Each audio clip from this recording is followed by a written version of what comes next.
It again, man. We got quite a bit to talk about today. Chuck Clark has gone down. Aaron Rodgers, rumors swirling about him vetoing a Patriots trade. We got a lot to discuss. Jets roster stuff coming off of OTAs. We know mini camps is not happening, but we're going to be discussing quite a bit about this roster. Expectations are high this upcoming season. So give me 1 second, folks. Again, 515-602-9639. Call in. I'm taking live callers. Give me 1 second. We're going to connect the audio, and we're going to get to the show. Hold on.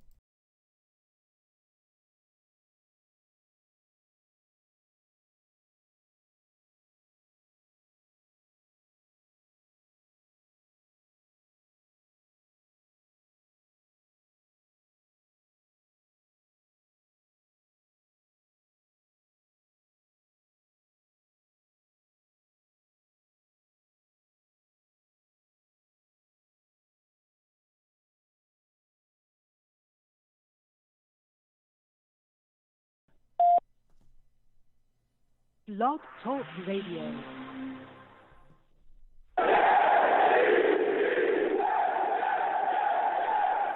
What's going on, folks? It's your boy Long Beach Joe, and I am back at it.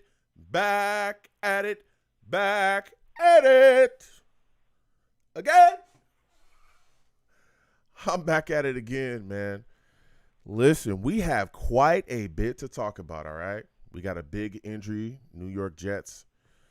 Chuck Clark has gone down. We're going to be discussing that. Also a signing, rumors swirling surround the Jets right now, all right? A lot of things moving and shaking on the roster.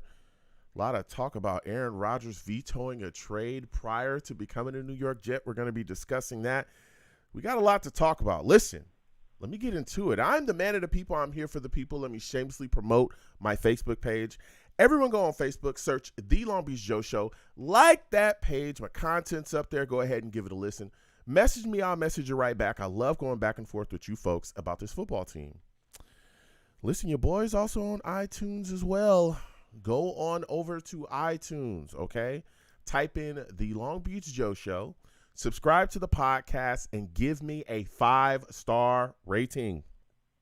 All right? I want to thank everybody that does that. I want to thank everybody that leaves me feedback as well. I appreciate it. Your boy is also as well on Twitter. Going over to Twitter, type in at The Long Beach Joe, at The Long Beach Joe. Follow, talk to me. I'll talk back. You know, personal page is YoungJ000. All right. Talk to your boy. I go back and forth with a lot of people, a lot of shenanigans on my page as of late. Okay. We talk football and we get into it. All right. And also, if you want to catch the show live, because we do live stream the show as well. If you want to see my handsome face, people are telling me constantly, Joe, we knew the show was good. Okay. We like listening to you. We enjoyed your takes. We enjoy you going back and forth. We enjoy the callers. But man, we didn't know that you were a handsome guy. And I'm not, arrogant. I'm not an arrogant person. I thank everybody, that says, hey, Joe, you looking good. We see you. Salutes. Thank you, ladies. All right. Thank you. I appreciate you. All right. So if you want to check out what I got going on here, all right, you want to see the show live, you want to see the spectacle that is the Long Beach Joe Show, you want to hear the takes for yourself live, come on over to YouTube, type in Long Beach Joe Jets, Long Beach Joe Jets.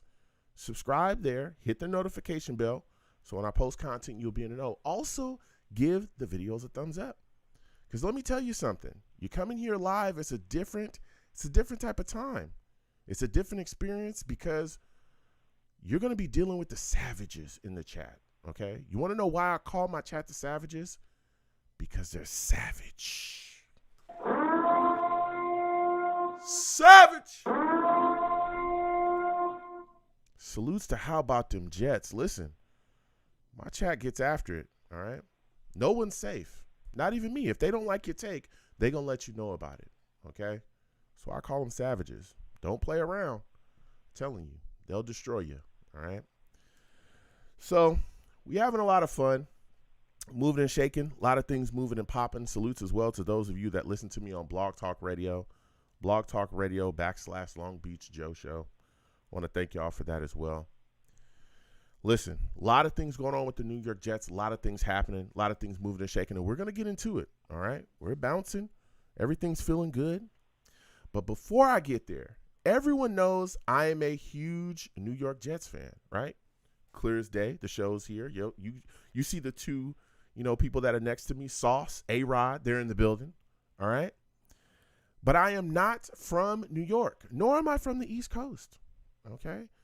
So I grew up on the West Coast my whole life, became a big Jets fan, and I've been all about the team since then. But there's people all around the world that are Jets fans as well that aren't on the East Coast either.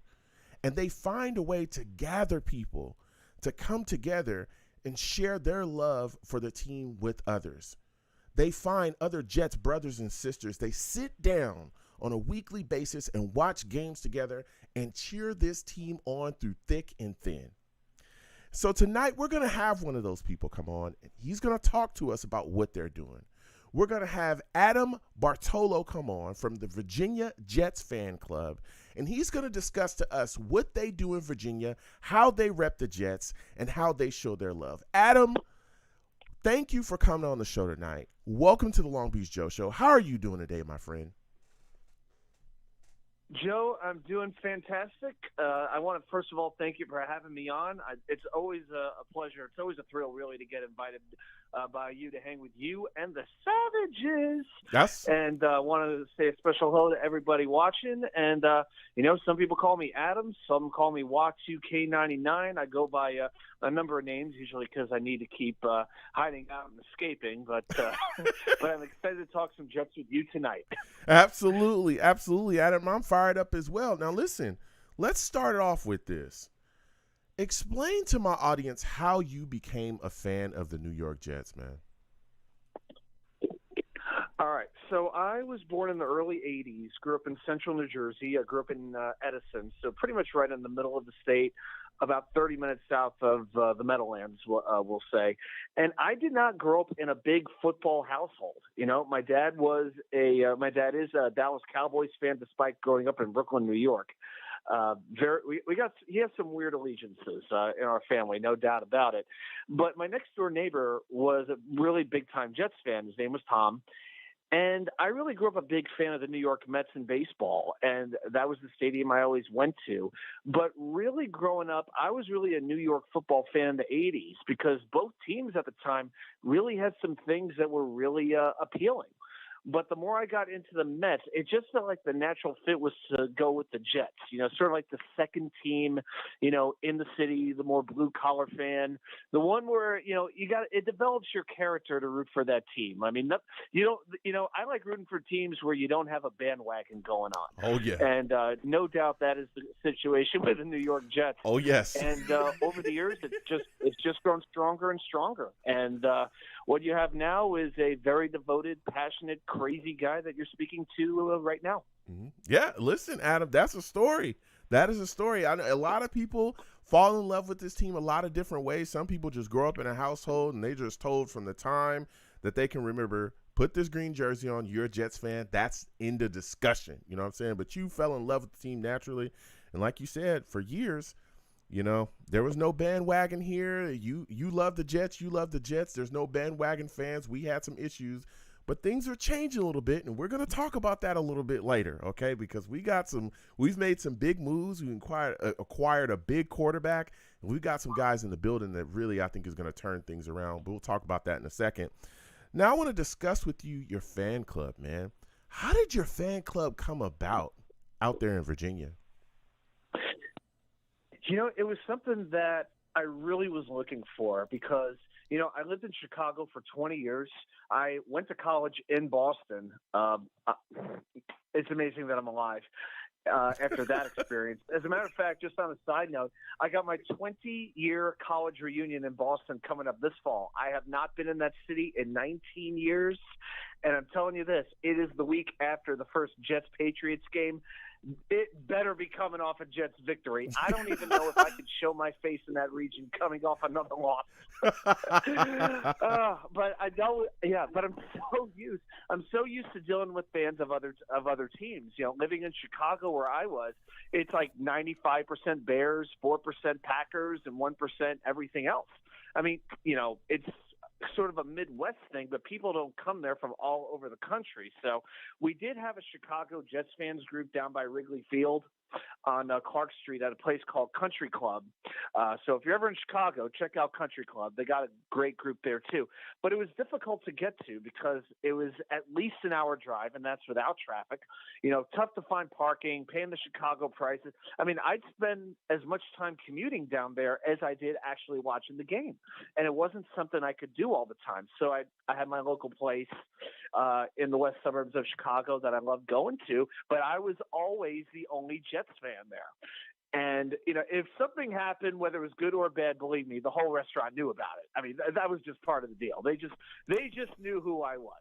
Yeah. So then fast forward to 2017, and I decided to leave the Midwest. I wanted out. I was looking at a couple of places, wound up moving to Norfolk, Virginia, or the Norfolk area of Virginia. And I was looking up a Jets fans group, and I found the Virginia Jets fans. Now, this group was started back in 1990 by a guy named Sterling, who is like, he's a classic hippie. You know, it just Woodstock, tie-dye, I mean, everything. I mean, that's just him. You know, fantastic guy. He actually thinks drinking Natural Light is like the top beer you can actually drink. I mean, he's a crazy kind of guy. But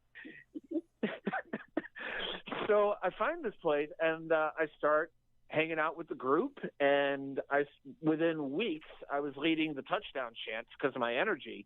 You know, so my rookie year, if you go to my trophy shelf, and I'm not making this up, I've got the Fireman Ed Award, and I've got the Rookie of the Year Award. Okay.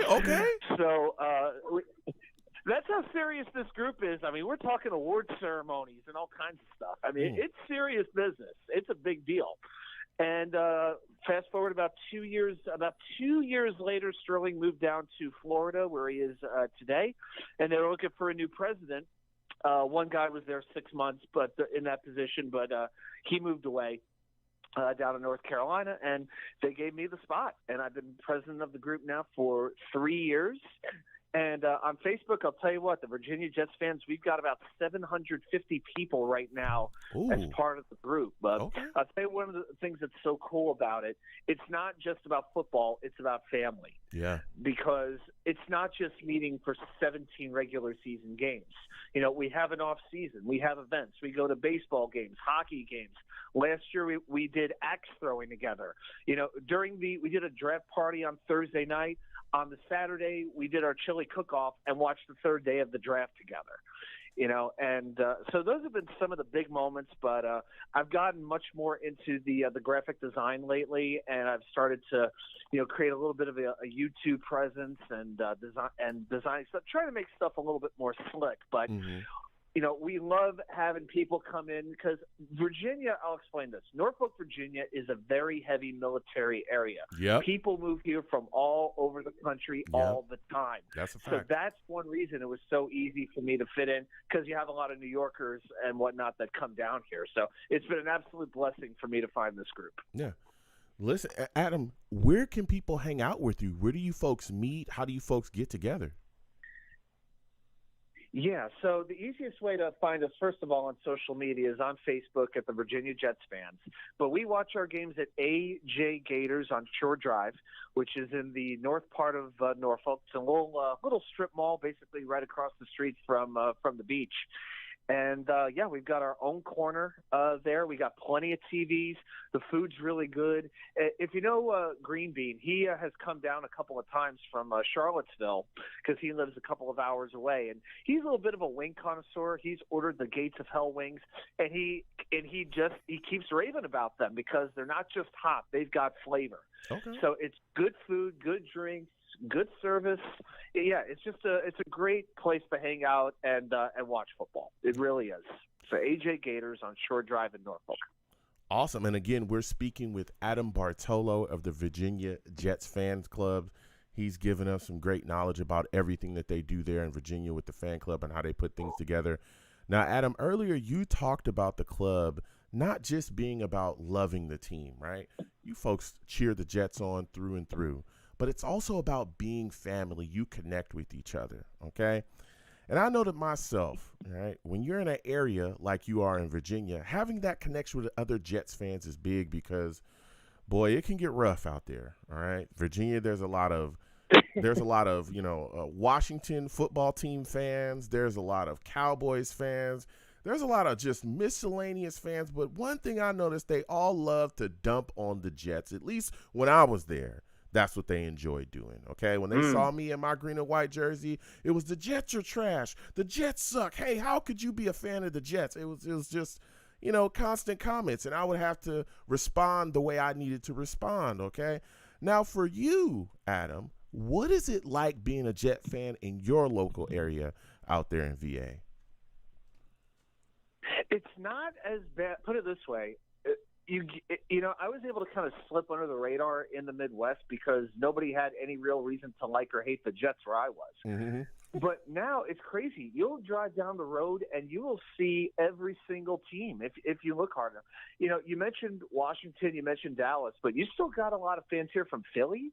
You got a lot of Philly fans who moved down here. You got Pittsburgh fans from all over the place. You'll see some New England as well. But there really isn't. I mean, most teams are pretty well represented in this area. So yeah, you can definitely find that connection.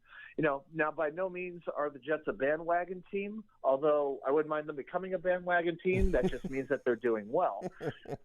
But we talk about it. It's like, there's no such thing as a bandwagon Jets fan.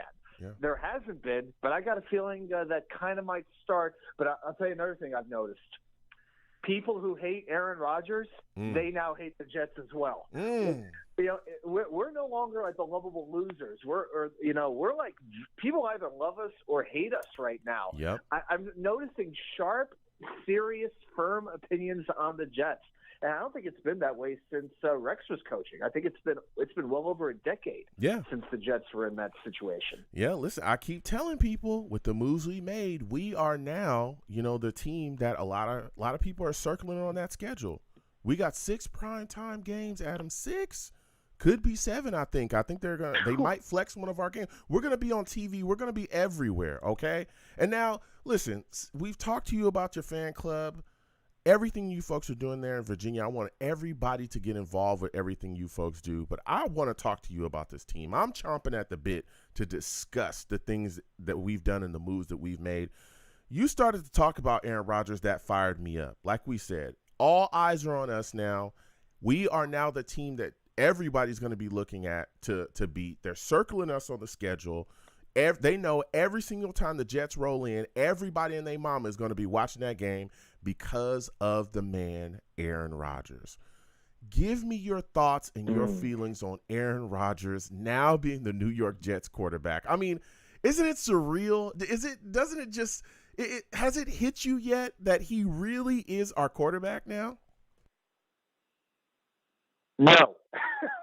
The simple answer to that question is no. I could put it this way. I brought a black Aaron Rodgers fashion jersey, so it's pretty cool. It's actually got it's a black jersey which actually says Jets on the chest instead of New York, which I got to tell you, I really prefer. I like that. That's like the biggest thing, not to get off track, but the biggest gripe I have with our uniforms is it doesn't say Jets anywhere but the helmet. But the numbers are green with a white outline. So it's a little bit of a different look. It's a little sharper to me. But that is only the second Jets jersey I've bought in 15 years. That tells you all you really need to know. It's still – because we knew for a while it was probably going to happen. But, I mean, it wasn't exhilaration when it finally came down. It was relief. The number one emotion for me is just relief. Like, okay, because, let's be honest, the Jets had painted themselves into a corner where it was Rodgers or nothing. I had no interest in drafting a quarterback at all. Derek Carr, you could have made the argument for, but the Jets felt that it was worth taking a chance to basically allow New Orleans to sign him and to take the chance of trying to get the big prize. And it's amazing to me that the Jets not only wanted him, but he wanted the Jets. I mean, as New York Jets fans, how often were we even in a position to get a player like this? Yeah. An all-time bona fide legend of the game. In my mind, the most talented quarterback, physically gifted quarterback I've seen maybe in my lifetime. For me, it's like him and Peyton Manning. That's it for me over the last 30 years, I would say. That's how good. I think those two are above in terms of everything they bring to the table. Yeah. Also, when you factor in his strength, his competitive fire, his mobility, his accuracy, his calmness, his poise, Rodgers is an absolute package. Yeah. And the fact that it doesn't matter what I do. I can watch the press conferences. I can watch the Pat McAfee show over again. I can watch Flight 2023. I can follow him on Instagram. I don't know if it's even going to hit me until September 11th around 8 o'clock when he runs onto the field for the first time on that Monday night game against the Buffalo Bills. Yeah. It is still absolutely surreal, but, man, I am so excited because now we have legit expectations, not just blind hope, not just blind faith, but legitimate confidence that we're going to have an exciting season. Yeah. And the thing that has absolutely sold me on him the most, right? Of course, everyone knows I loved Aaron Rodgers prior to him even becoming a Jet. All right, that's well known. But the fact that he got here, and from the time that he got into this building, he told people, listen, raise your expectations, prepare yourselves, get ready. We're going to get on this field. And from day one, it was all business.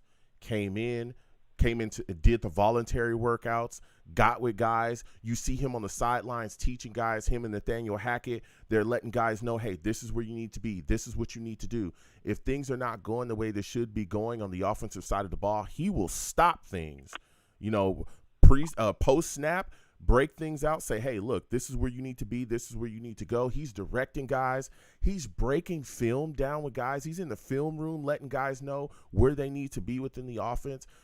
Guys new and old are learning from him. Veterans and new guys are, picking his brain. CJ Uzama talked about how he's learning every single day about stuff within the ticks of the offense and how Aaron Rodgers has impacted him as well as far as bringing up his knowledge of the game. That's crazy. Because he could have came in here and big timed us. He could have, he didn't have to show up to the voluntary stuff. He didn't have to do that. He could have just came in here and said, yeah, I'm a, do my business. We'll figure things out during the season, and we'll work ourselves into a lather and we'll get going. No, he's coming in here to get things done. He's coming in here to win, and he's let people know that from the jump. And not just that, right? We talk about the impact that he has, but he's also talked about the impact that he wants to have on Zach Wilson. A lot of people want to throw him out the door, and I get it. He hasn't, showing up the way that we would have hoped that he had, especially with the high draft pick. It's not over yet, though. The door's not closed on him.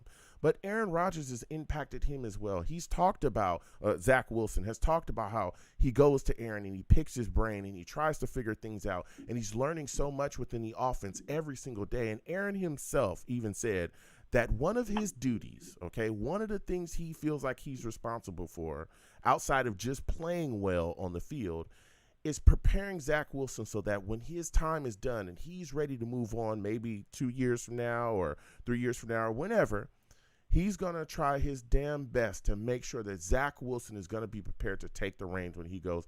Adam, give me your thoughts about that, man. That's what has really shocked me about Aaron Rodgers is his brand of leadership and what he's brought to the Jets. Give me your thoughts on that, man. It's like having another head coach. Almost, because he is a player, he demands respect. There's no choice whether or not you're going to listen to Aaron Rodgers. If you're not going to listen to Aaron Rodgers, and put it this way, if Aaron Rodgers can't make you a better player on offense, who can? Aaron Rodgers, I'll give you an example. Aaron Rodgers has thrown touchdown passes to 47 different players. If I went through the list of guys who have caught a touchdown from him, you'd be like, who is this guy? I mean, like the Jay Kumerows of the world, the Jeff Janices of the world, guys like this, people that nobody outside of a diehard Packers fan would know. He can elevate players to be that much better than what we perceive them to be.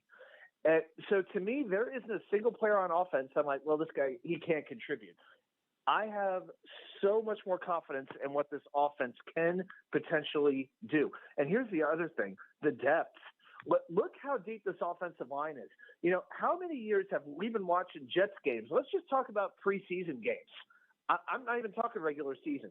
But when the second line offensive line comes in, they get abused over and over and over again. But think about, we have 11 or 12 legitimate offensive linemen that can be on this roster. Yeah. That is one of the things I'm most excited about, is the way that the Jets have built up depth at the most important positions. If you look at the biggest questions on this roster right now, what are you going to go towards? Safety, linebacker, you know, positions that, you know, you would like to be good.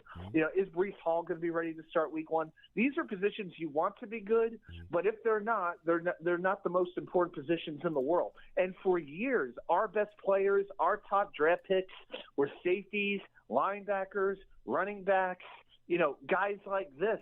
It was a foolish way to build a team. It was not a smart way to sustain a quality team. And we're still dealing with a little bit of that, but we've seen what Joe Douglas has done in terms of changing the priorities of the scouts, of the coaches, and that is what appealed to Aaron Rodgers. He believed in Nathaniel Hackett. He believes in Robert Saleh for sure, and he sees the vision that Joe Douglas is creating with the talent that they have. Remember a year ago, you know, the Jets and Packers not only played, but they scrimmaged together. Yeah. Aaron Rodgers got to see these guys up close, and that's what caught his attention. This thing didn't start a couple months ago. This thing has been going on for over a year. Aaron Rodgers wanted out of Green Bay for years. He finally got his wish, and man, oh man, can you believe the idea just even 3 years ago that the Jets would have Aaron Rodgers? Yeah. It's crazy. It's like I must have been playing Madden. I mean, what am I talking about here? So, yeah. And I think that speaks to – So Rodgers raises the profile of the whole team, not just, you know, the offense, but it's the whole perception of the franchise and how it feels to be a Jets fan. I go out now with a Jets fan. I mean, I don't get like a sad shake of the head or like a sarcastic smile being like, you guys got to be pretty excited for this year. You know, that's what I get now as a Jets fan, and it's because of number 8, but he wouldn't be here if not for the change in leadership at the top of the organization. Exactly, and that's exactly where I was going to go. I think that speaks to the fact that of how well of a job Joe Douglas has done building this football team, and it also speaks to how good of a job Robert Saleh has done as well, right? The second that we hired Robert Saleh, guys around the league were like, the Jets got this right. I mean, guys that were not on our team at all, Richard Sherman, I remember vividly coming out. There was other guys around the league as well saying the Jets got this right. They got a darn good coach in that building. And, you know, I'm excited to see him go there and succeed. And we even saw the presence of Robert Saleh attract players to come here. C.J. Uzomah talked about it. Coming here because, look, I see what the Jets are building. I like the head coach. DJ Reed, Jordan Whitehead, various other players, when they came in, said, listen, I'm here because Coach Saleh is here, and I know he's going to put me in a position to make plays, and I know that this team is on the rise. I remember the days when we used to have to dramatically – I'm talking about dramatically overpay players to come here. And those days, this is not happening. Joe Douglas is not going to get fleeced, brother. Like, you're going to get compensated fairly, but this is not Mike McCagnon. Those days are over, and it's because of the change, like you said, in leadership, the change in structure. We're no longer a clown show organization, and we're addressing positions of impact. I used to talk about this constantly, and I would just get railed because of it. People, Joe, you don't have to build a team like that. No. Positions of impact, offensive line, which is extremely important. You know, corner, he went and got Sauce. Wide receiver, he went and got Garrett Wilson. You look at all these things, these weapons, these positions of impact, pass rush. We have various guys, Carl Lawson and Huff and Will McDonough, who he just drafted. All of this is accumulated into a change, a complete change. So much so that a Hall of Fame quarterback, Aaron Rodgers is a Hall of Fame quarterback, a first ballot Hall of Famer, has said, yes, the New York Jets, that's where I want to be and that's where I want to play. Okay? That's how much of a change has been made here. You talked about the overpaying. I want to say this. Go ahead. You talked about the overpaying. Think about who we were overpaying. Avery Williamson, C.J. Mosley, linebackers. Meanwhile, who were we getting to play tackle? Like Kelvin Beachum, nice player, but we drafted, during the whole Isaac McCagnon era, 2 or 3 offensive linemen over that entire period. Mm-hmm. It was all backwards. Yeah. It was all backwards. Yeah. Yeah. And I remember telling people that. They didn't want to hear it. Nobody wanted to hear it, baby. When I was saying, listen, Mike McCagnon needs to get fired. We need to get a way better GM in here. You cannot build a team around a safety. Jamal Adams got to go. Get him out of here. People did not like that. But Joe Douglas has made moves and things have changed. Now, we're talking about moving and shaking, bringing guys in here. We signed some guys this offseason, Adam. Who was your favorite free agent signing from this current offseason? It's an interesting question because this was not an offseason where the Jets had, boatloads of salary cap space to spend. Mm-hmm. I mean, they really only signed, I think, Lazard over the first, 3 days or so. Mm-hmm. For me, the most exciting free agent has to be Tim Boyle. No, I'm just kidding. I would probably go with McCole Hardman. Okay. I like that he's coming from Kansas City and that he has a knack for playing in big games. He has the ability to be a good returner, but I think he's going to be that burner that this offense has, for the most part, lacked. He can get over the top of a defense, and I think he's really going to make these defenses play honest. Of course I like signing Alan Lazard. I think Quentin Jefferson's a pretty good defensive tackle. Yeah. A lot of these signings, though, were depth, especially for the offensive line. Mm-hmm.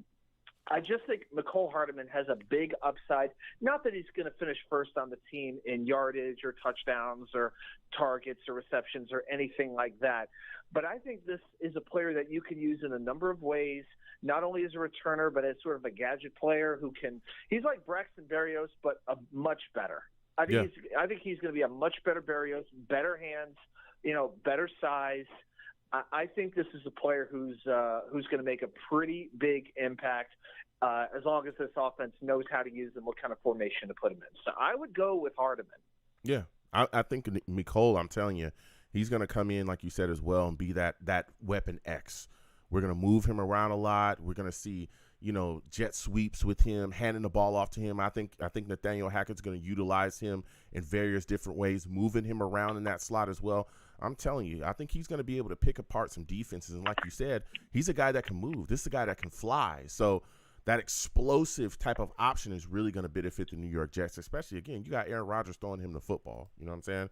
So that ball's going to get there accurately, okay, and on time, all right? Now, as we continue to talk about this football team, I want to talk to you about the draft, man. I did a live draft show, Adam, and let me tell you, people were not happy about Will McDonald initially when he was selected, okay? I looked at some of the Savages, and they were like, I don't like this. There was other guys you should have taken. We should have traded down. We should have did this.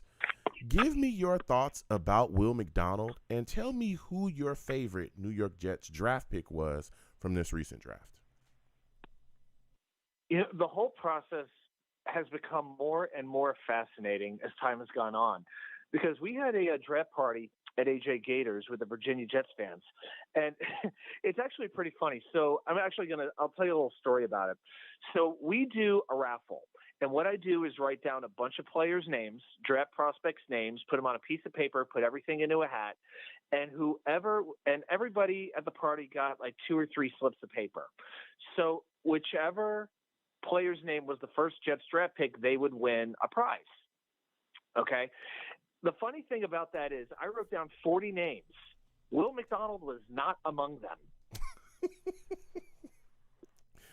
Yeah, there was a lot. I'm telling you, I don't think anybody really linked him to the Jets at all. I don't remember people talking about of course, people talked about him pre-draft, but not coming to the Jets.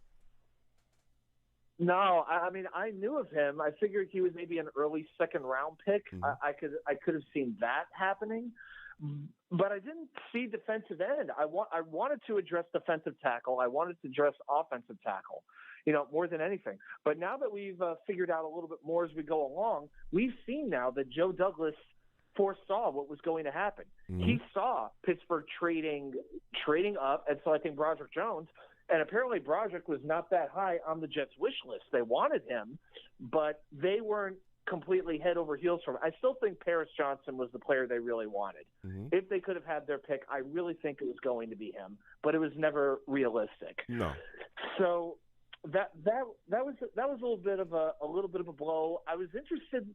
There have been so many rumors that have been fascinating. I mean, Michael Mayer, the tight end, who I like a lot, but I think this tight end room is so deep. I just don't see where there would have been room. We've heard rumors in the past about Gibbs, the running back. I mean, I don't know how they could have ever drafted a running back in the first round. Yeah. That to me would not have made sense. No. So when the McDonald pick happened, it was initial surprise, but the more I thought about it and the more I looked into it, the more sense it made. So I'll give you a number or two.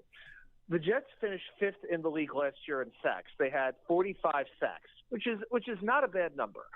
But if you look at hurry percentage, they finished 22nd. So what that tells you is the Jets didn't get to the quarterback as often as other teams did. But when they actually did, they got the sack. Now you look ahead at the schedule that we got to face this year. We got to face Mahomes, Herbert, Hurts, Josh Allen twice. There's some big boys. There's some very talented quarterbacks that the Jets got to face who are on the schedule. Yeah. So Deshaun Watson. So so when you do that, you know what? Why not up the pass rush? Because the Jets have the depth, but maybe they don't have that, that upper echelon guy. So Carl Lawson, his contract's coming up. Bryce Huff, his contract's coming up. So one of the things the Jets are going to do is to keep building up this pipeline of edge rushers. Mm-hmm. We know the Jets are going to have 10 defensive linemen on this roster. There is no way around that. And McDonald is just going to be another piece, and we'll see what kind of usage he gets early on. But the more the time has gone on, the more I get it. Yeah. Now, I'll run through the other ones. My favorite pick was probably Joe Tippmann. I wanted a center in the worst way.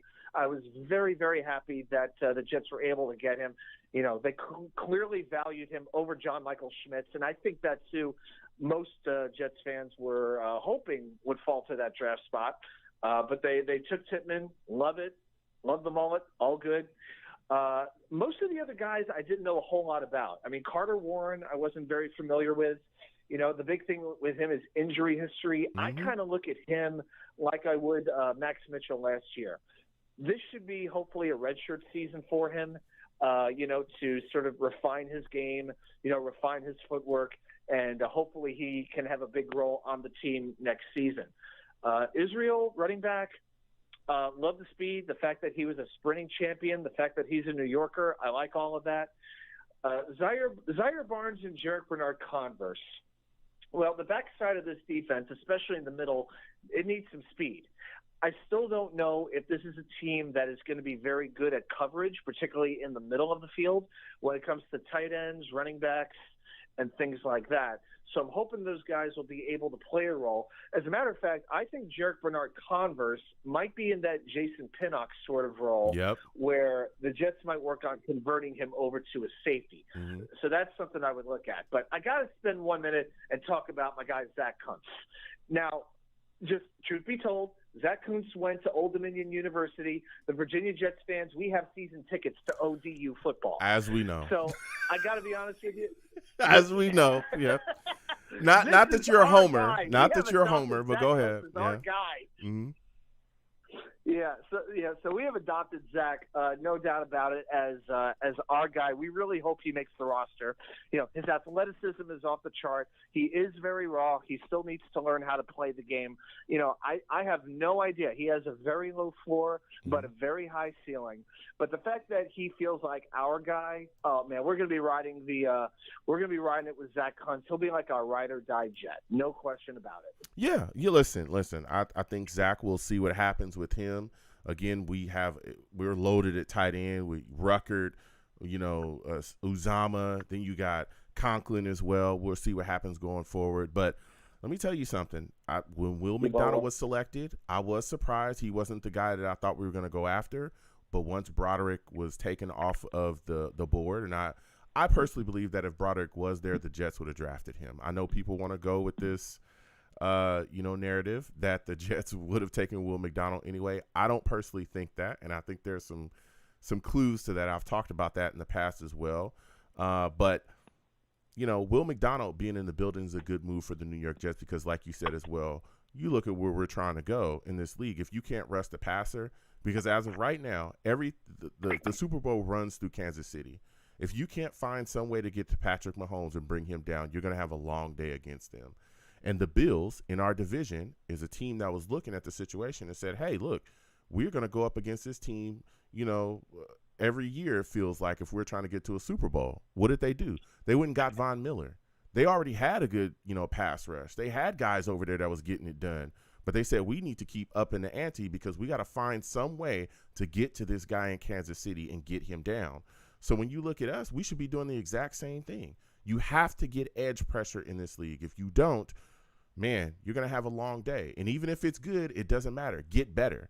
We saw the Giants in our backyard. The Giants won a Super Bowl like that, right? Waves of pass rushers, Strahan, OCU Manura. They were just throwing guys at you, and they got them a ring. So I like the pick. I like what he brought in here. I wasn't as upset as others were about Will McDonald, but I think everybody kind of calmed down once they really started to see what he could bring to the table.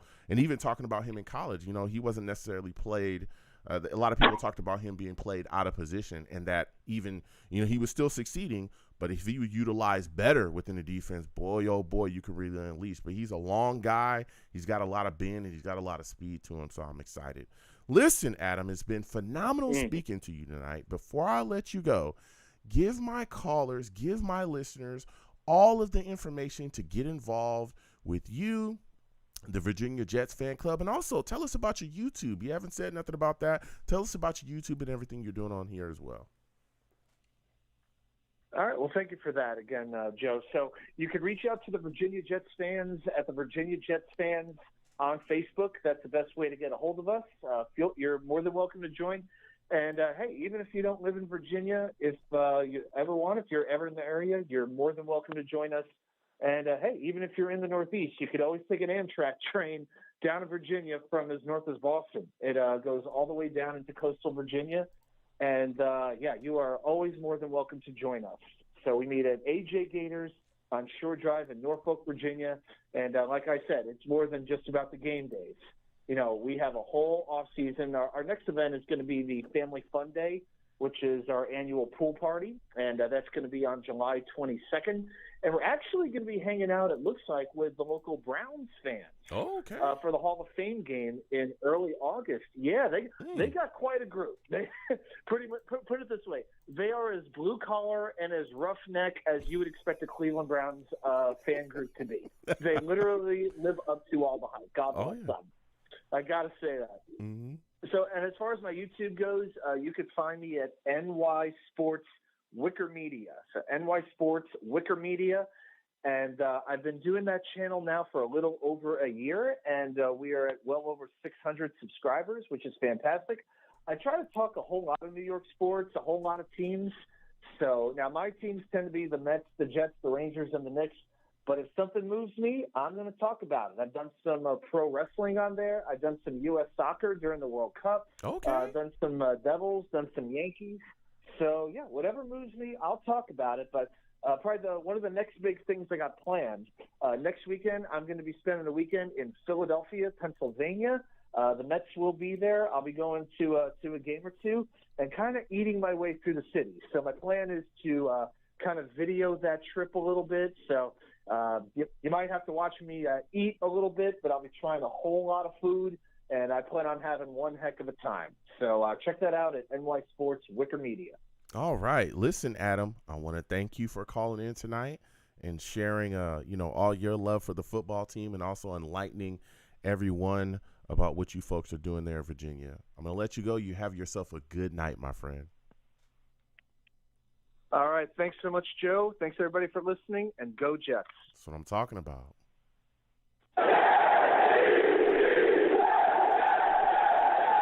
Listen again. That was Adam Bartolo of the Virginia Jets fan club. Get involved with them any way that you can. Get on over to Facebook, type in Virginia Jets fans, and, get involved with their Facebook, man. They're a passionate group. He's a passionate fan as well. Always love speaking football with him, talking about the New York Jets. So with that put to the side, great time talking to Adam, but now we've got to move forward because, boy, oh, boy, do we have quite a bit to talk about. We're going to come to the callers in just a second. We're going to cover, some slight things here. Again, so everybody, Steve, Rusty, Jake, everybody, hold on a second. New caller, hold on. New callers, excuse me. Hold on. We'll get to everybody. Trust. All right. Yep. The New York Jets have had an injury. All right. We've had an injury. We already had questions at the safety position, right? That was one of the concerns that everyone had. Well, Chuck Clark has gone down, which is, believed to be an ACL injury. It was reported that he may have torn his ACL or suffered a big knee injury. Now, again, he is looking to get a second opinion. The results from that second opinion have not come out yet, at least not publicly, but it is believed that his ACL is torn and that he will miss significant time, if not all, of next season. And what's crazy about this situation with Chuck Clark is that to this point, he hadn't ever missed a game due to injury, okay? He's played in 96 of 98 possible games since he entered the league in 2017. He was he was an Iron Man. He was a warrior, very, very durable, ends up injuring his knee again. I keep saying I hope it's not as bad as what has been reported, but, immediately Joe Douglas responded to this injury with signing Adrian Amos. Okay, now Adrian Amos is a safety. He gave him a 1-year deal. The deal is up to $4 million, for the 1 year. Now, keep in mind, Amos is 30 years old, and he also played with Aaron Rodgers in Green Bay. He's a former Packer as well, all right? And once that happened, some people tried to light things. Oh, Aaron Rodgers probably made. Aaron Rodgers didn't make them do this, okay? Don't start that nonsense. Don't start these shenanigans, okay? Aaron Rodgers, is here, but they made the signing because Amos is a solid safety, all right? So now keep in mind he started, every game the past, 5 seasons that he's been playing, so everything is looking good there. Now, Amos has played free safety before, but he was primarily a strong safety with the Packers. Now, if you look at the situation, it makes you wonder, he comes here. I'm guessing he's going to be moved back to the free safety position, and they're going to keep Whitehead as strong safety. That's what I'm guessing, right? But we'll see what happens, continue to go forward. When you look at the Jets safety situation, though, really, the only kind of starting caliber guys is Whitehead, Amos, Clark. Those are kind of only the starting caliber guys. We do have other guys as well, of course, at that safety position. Tony Adams, Trey Dean, the third, Marquise Waters, Jarek Bernard Converse, who's a guy we just drafted. I think he's a guy that is probably going to be moved around within that safety role probably too. We all know that Sulla likes to, kind of rotate back there and move guys around in and out. And Jarek Bernard does have, some experience within that safety position, at least in college. He played, back there as well. And this is coming off of the heels of us, just cutting Will Parks as well. So he's gone off the Jets roster. So it's going to be very interesting to see what Sulla and Albrecht do and how they handle the defense on the back end at that safety position. But it sucks to see Chuck Clark go down. We'll see what happens going forward. So we're going to get to the lines. 515-602-9639. 515-602-9639. A lot of things moving, a lot of things shaking around the Jets as well. Craig Carton also reported that Aaron Rodgers turned down a Patriots trade. Rumors swirling, man. Again, we know Craig Carton in the past has said some things. There was some talks about the 49ers stepping in to grab Aaron Rodgers if the Jets didn't get the deal done immediately.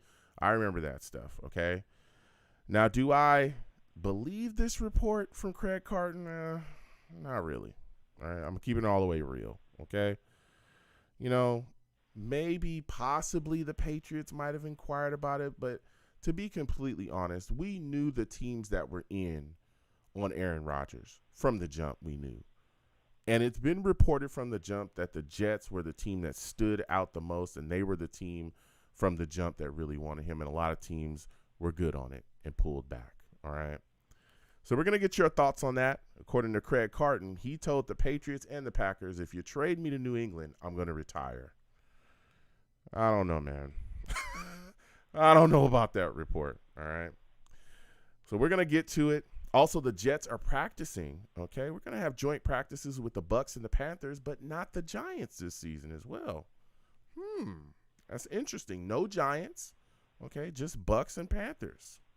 So we'll see what's going on. So I want to get to the callers again. 515-602-9639. 515-602-9639 is the number. Call in. We're taking all callers. First caller I'm going to is my guy, Steve. Steve, I'm coming directly to you. Rusty will come to you in a second. We're coming directly to Steve. Steve's the early bird. For those of you that do not know, Steve, he's a savage. I meant he's a savage, man. Savage. Damn, Steve. Savage, man. I had to get that Jets chant off first. Salutes to you, Steve. I want to thank you for calling in tonight. Listen, we're talking Jets, man. A lot of things moving and shaking around the New York Jets. Chuck Clark goes down with a knee injury. Jets sign Adrian Amos. How are you feeling about that, man? What are your thoughts about the safety position now?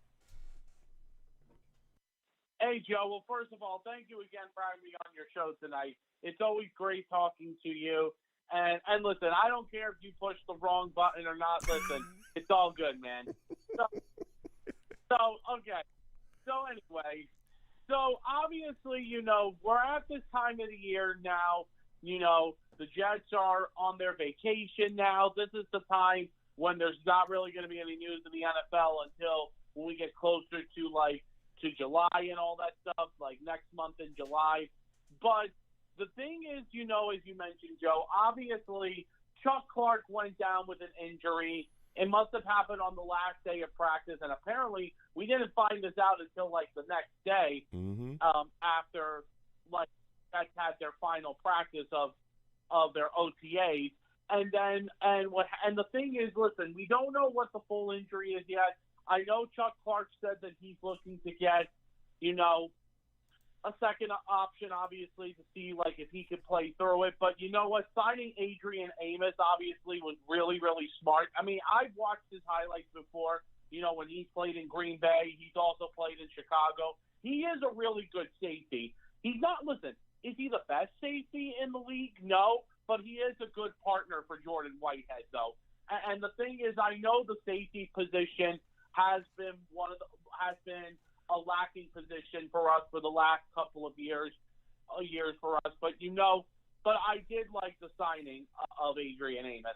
Yeah, I thought it was a solid move, especially again, Chuck Clark goes down. He was a guy that we all were excited about, a guy that Joe Douglas was able to get really for next to nothing, and a guy that we really thought was going to be able to come in here and make an impact. He was a solid safety there with the Ravens before we were actually able to grab him, from them. So it sucks to see him go down, man. But again, we got, Adrian in the building. He's going to be able to fill a role. It's going to be interesting to see, how they handle him. Again, I think he's a guy that they're probably going to put at the free safety spot. They're probably going to leave Whitehead at that strong safety spot, but we'll see. But as we continue to talk about this defense, Steve, the safety position now, with Amos here, that's looking like it's going to be okay. But when you look at the Jets' pass rushing situation, I got a question for you, man.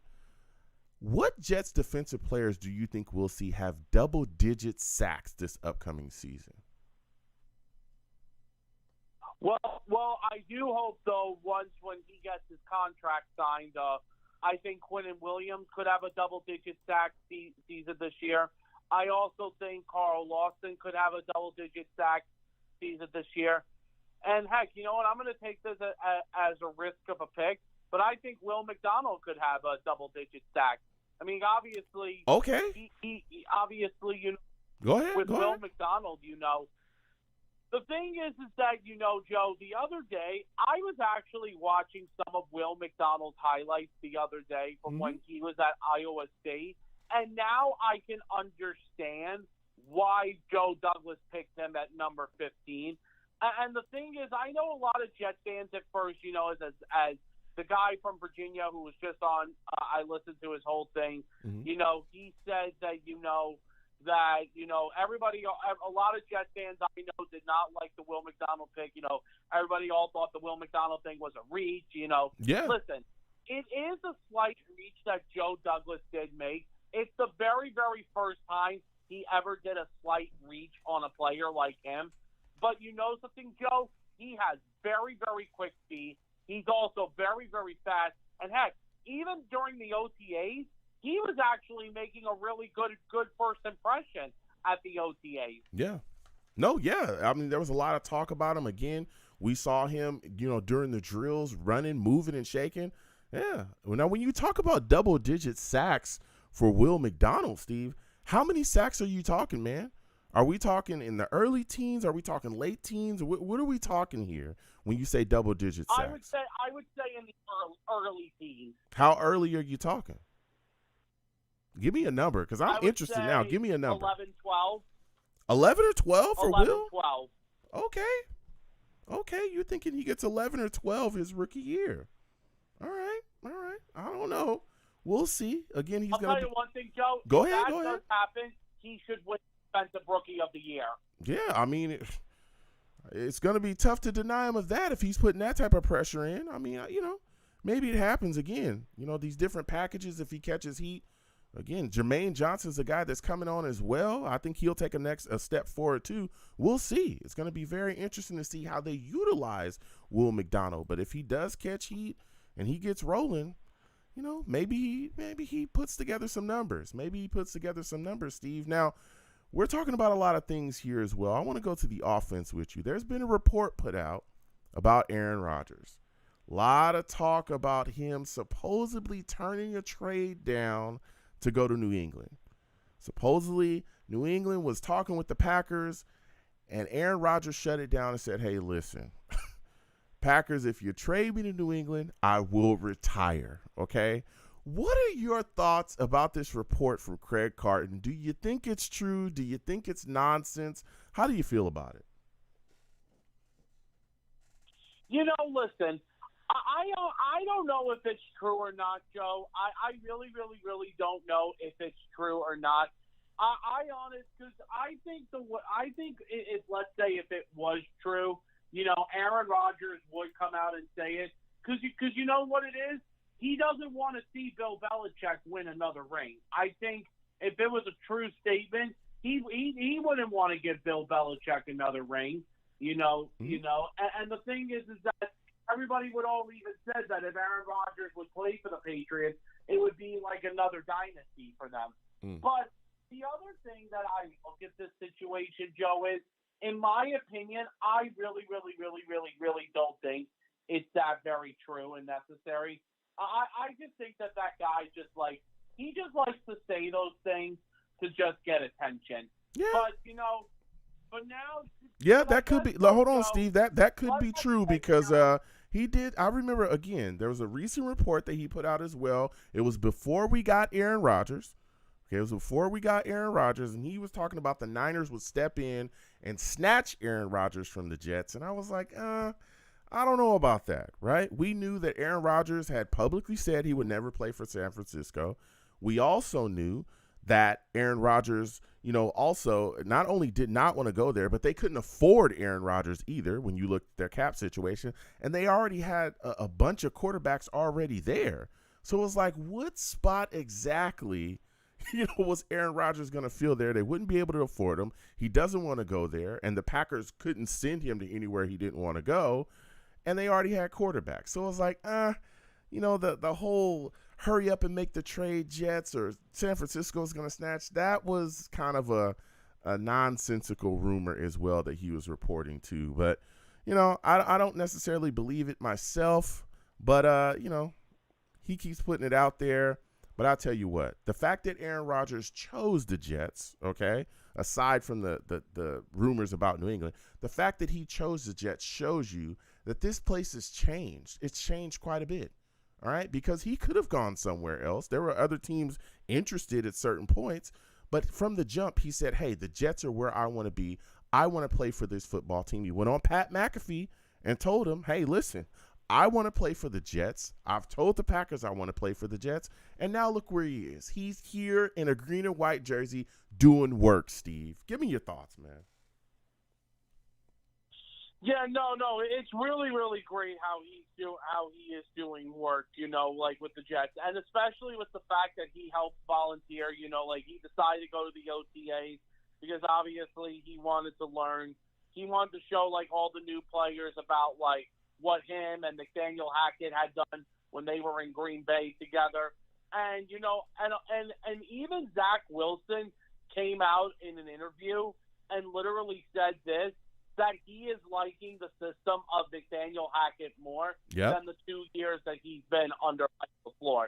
Zach Wilson even came out and literally said that, and remember, one of the reasons why the Jets have not been good for many, many years is when we get an offensive coordinator, like a new offensive coordinator, it's always someone very new at the job at the beginning. We've never had a well-experienced offensive coordinator, never, and that's been another one of the reasons why we haven't been that good of a team. And now that we finally do, we finally have it. Now we can't wait to see it. But now, like I said, Joe, This is now the time of the year where things are kind of quiet now. And there's actually one last thing I'll bring up before you say the next thing to me. So our former Jets general manager, Mike Tannenbaum, came out and literally said this. Yes, he gave the Jets an A for what they've done in the offseason, but here's the thing. He gave them an F for not having mandatory minicamp. And Okay. Remember when Robert Saleh decided to cancel the mandatory minicamp because obviously this was supposed to be the week we were supposed to have the mandatory minicamp. It's the final 3 practices before we go on the time off. The reason why Coach Saleh chose to do all of that is because he wanted the players to get some time to rest. And also, in case if you do remember, Joe, we are scheduled to play in the Hall of Fame game the first Thursday in August this year. Yeah. Because, remember, we do have an extra preseason game on the preseason schedule this year. Yeah. No, listen, I understand that, but I was the guy that, and I still think that we still should have had a mandatory minicamp. We still should have done that because the thing is here, there's a lot of pressure on the New York Jets this season. Okay, there's a lot of expectations on the New York Jets this season as well. I talked about it recently. 6 primetime games, 6, and it could possibly be 7 if one gets flexed in. Everybody and their mama is going to be watching us because Aaron Rodgers is here. We're going to be all over ESPN, NFL Network, anything that has to do with football. The New York Jets is going to be there, right? Whether we win big or we fail, they're going to put us on the front page of everything. A lot of Jets fans are screaming Super Bowl or bust. The expectations have been raised tremendously here, okay? People are talking about this left and right. Here's the deal. We are also ushering in a new-ish offense, okay, with Nathaniel Hackett coming here. Is there a lot of things that are being held over from Mike LaFleur? Yeah, but the verbiage is different. Guys are having to learn how to run routes differently. There's still a lot of moving parts as well, newer guys that we just got here that they're trying to find their groove. They're trying to gel. Generally, offenses take quite a bit of time to get installed. New offenses take quite a bit of time to get installed and get running properly. We don't have the time to come off the blocks and not start hot. We don't have the time to do that. You look at this schedule, it is riddled with killers. And even the teams that we don't think are very good, they're going to give us their best shot week in and week out because it's the Jets. The same way that teams look at Kansas City or they look at the Bills, this is a big-time team. They come in here, we got to give them everything that we got. So I think we need to take as much time as possible. Every rep, every snap, every mental rep that you can have, you need to give them because we have young guys as well. We're talking about a lot of these veterans that are moving and shaking here that we've brought in. There are young guys here too that we expect significant, impact from. We just talked about one, Will McDonald. You yourself just said you expect a double-digit sack season from him, right? That's a lot to ask of a rookie, to be completely honest. Double-digit sacks. Me, myself, 7 or 8 sacks, I'll be cool with that from Will. Even 5, I'm good. You said you want 12. Or early teens. That's what you want. That's a lot to ask of a rookie. He needs to be in here. The defensive coordinators need to be looking at him. The staff needs to be looking at him. They need to be critiquing how he does stuff, right? But let's move on from that. Let's go to the offense. What about Joe Tippmann? This is a guy that everybody thinks is going to be the starting center. You don't think that he needs more snaps? You don't think it would benefit him to be in mandatory minicamp, picking Aaron Rodgers' brain and being completely immersed again within the offense? Because let me tell you something. When we go out there week 1, when we go play the Bills, we're going to play Kansas City, they not going to give a damn about none of that, because we're the Jets, and they're coming to smoke our boots. I believe, and again, I'm not bashing Coach Sulla because I love Coach Sulla. Love him. I think he's a great coach. But we should have had mandatory minicamps for all of those things. Teams are going to give us their best shot. Ask yourself this. Would Bill Belichick have not had a mandatory minicamp? Oh, he would have had one. And we all know that. Because Belichick wants one thing, and it's to be completely prepared. They don't give a damn. Those boys prepare. I'm telling you, the Patriots prepare like none other. Every second, everything is focused on being completely prepared. And we're not just talking about film. We're talking about down to the rule books. Remember when he was abusing the rules? Oh, my God. Yo, I hate Belichick. But do you remember when he was abusing the rules at one point? There was rules that he was taking advantage of. They created formations. You can look this up. They literally were creating formations because the rules had been bent a little bit offensively. They've done that there. There's literal offensive formations that the Patriots created because they saw that they could take advantage of certain rules that had been bent offensively. So I understand this whole, hey, everything's good. Let's not tire the guys out. Listen, expectations are here. Aaron Rodgers is here. Super Bowl or bust is what everybody is screaming. You better be prepared. Take the time to prepare to the gills. Mandatory mini camps should have happened. I don't give a damn if you have the Hall of Fame game or not. There should have been mandatory mini camps. I'll give you the final word on that, Steve. Go ahead. Yeah, listen, I understand, Joe, where you're coming from, that they should have had the mandatory minicamp. I understand, where they're coming from. And listen, I would have been okay if they would have had maybe 1 or 2 practices. And I understand that Robert Saleh didn't want to take a risk, with players, with that kind of stuff. He also didn't want to take a risk with them getting injured or not.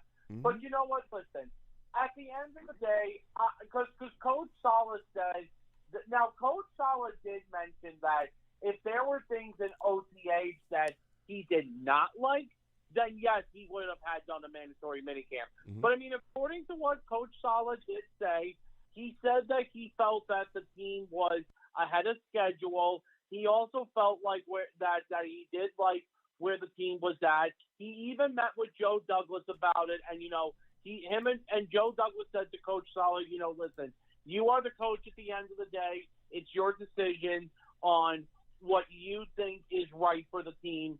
On how you feel. And you know what? And he decided, I'm going to let the players rest. No, we won't do a mandatory minicamp, And the thing is that the Jets will report in much earlier to training camp this year. Mm-hmm. I think it's going to be Wednesday, July 19th or Thursday, July 20th. It's going to be one of those 2 days.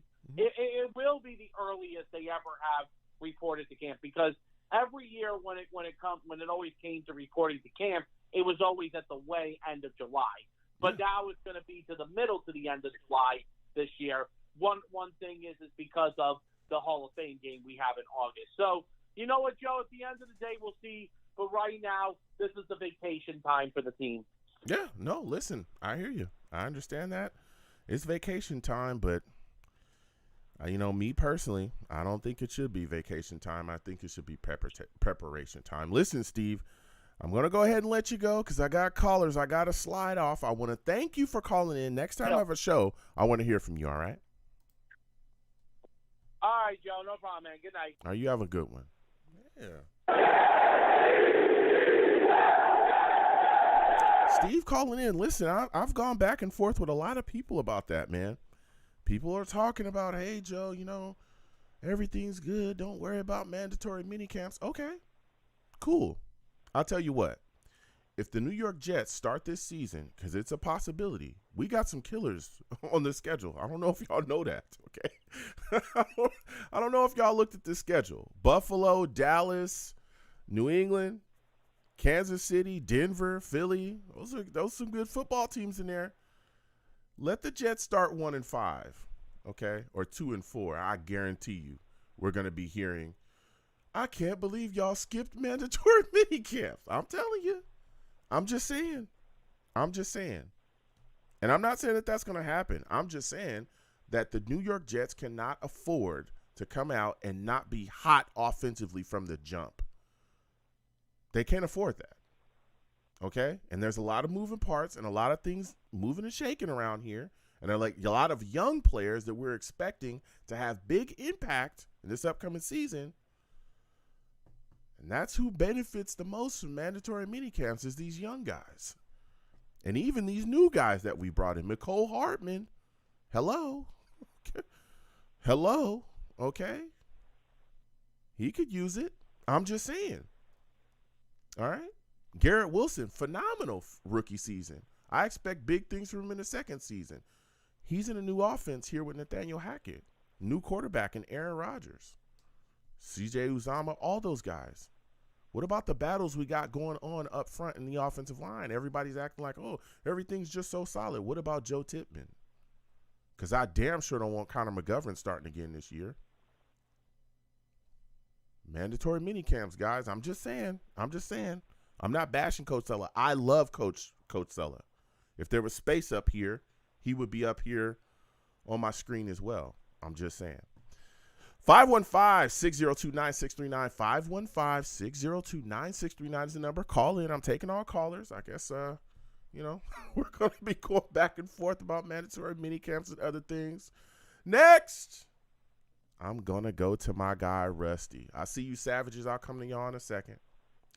Salutes, Rusty. I want to thank you for calling in. Before we let Rusty go, let me tell you something. Rusty, that man's a savage.